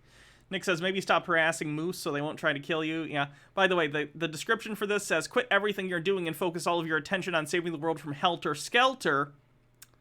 That's significant because Helter Skelter is what Charles Manson's cult considered the end of the world, which led them to kill 9 people, including actress Sharon Tate, famously. Yikes. I call him the pitchfork I know it's a Beatles song. That's where Manson got the name from. people, and they're coming. As soon as the public learns what's really Narnandi Owl says, if you're a parent and don't almost get gored by a moose, then what are you doing with your going life? on about adrenochrome and how secret societies run things and how the banks really work and what they've really done with education. As soon as people really learn what's going on and who did it, the Freemasons, the pitchfork people will come. Every single time in history, the pitchfork people come. They're coming to a door near you. Are you a secret society member? The pitchfork people are coming, trust me. Every single time in history, the pitchfork people. He really cut that out into a PNG and thought he fucking nailed it. He knows that there are tools that you can use other than the magic wand tool to select colors, right? Like, the whole jeans are gone, this whole oh, wait, was he trying to cut out the boobage? No, because her forehead's also screwed up. He was just really bad at that, and he accidentally cut out a lot of flesh tone. Mike says, doesn't the world end during the rapture? Well, the rapture is sort of the first salvo of the end of the world. In rapture ideology, or in rapture, what's the word I'm thinking of? Rapture doctrine, whatever you want to call it. The rapture happens, the true Christians, however it's defined by the person saying it, get taken to heaven immediately. All their clothes stay behind. And then the Antichrist comes, as well as someone else who's going to be the Pope. And they work together to form a new world order. They reign for 7 years in a new one world government of tyranny. This is where you get stuff like the Mark of the Beast, where you have to, like, get a mark to purchase anything, either in your forehead or your hand, something like that. And then after that 7 years, Jesus comes back, defeats the Antichrist, and then reigns on Earth for 1,000 years. After 1,000 years of Jesus' reign on Earth, then the world ends for realsies. Then the world ends and everyone dies and goes to heaven. Or hell, I guess. Two Man says, as a graphic artist, I take offense to the cropping. Yeah, I do too. I'll tell you this. I'm not great at Photoshop, but I use an off-brand Photoshop a lot for my thumbnails. Not great at cutting things out. I'm sure some of you have noticed in my thumbnails on YouTube. Some rough cutting. I do better than this. Randy Owl says, clearly he was cutting out the hidden signs from that image. Show up. They're coming.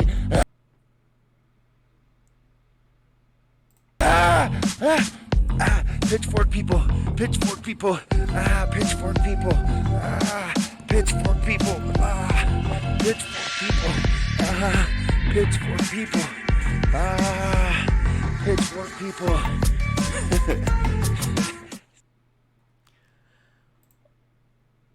On that note, that's the end of the stream.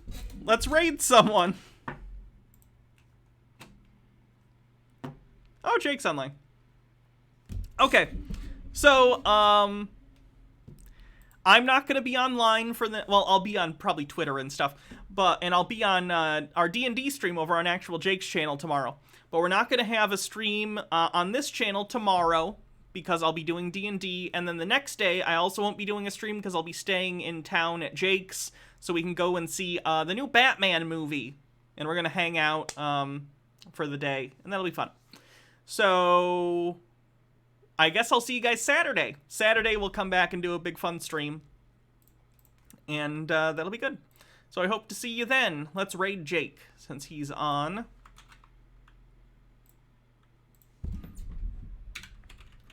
I gotta pick a bad movie or something to take with me to show Jake. and Sarah, and whoever else is going to hang out. Rachology says, thanks, I was feeling really rubbish before the stream, and now I'm cheered up. You and Chatter Legends. Bye. I'm glad you're feeling better. Have a good night. Bad movie recommendations, people. What should I take to Jake's house?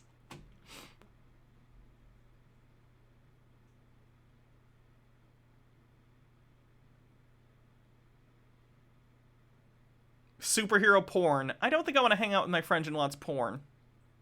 Human Tornado. Anything Breen? Breen is good. Velocipaster? Maybe. RoboCop 3? Ultra Breen. Okay. I'll take these all into consideration. Anyway, see you guys later. I'll see you guys Saturday. Have a good night.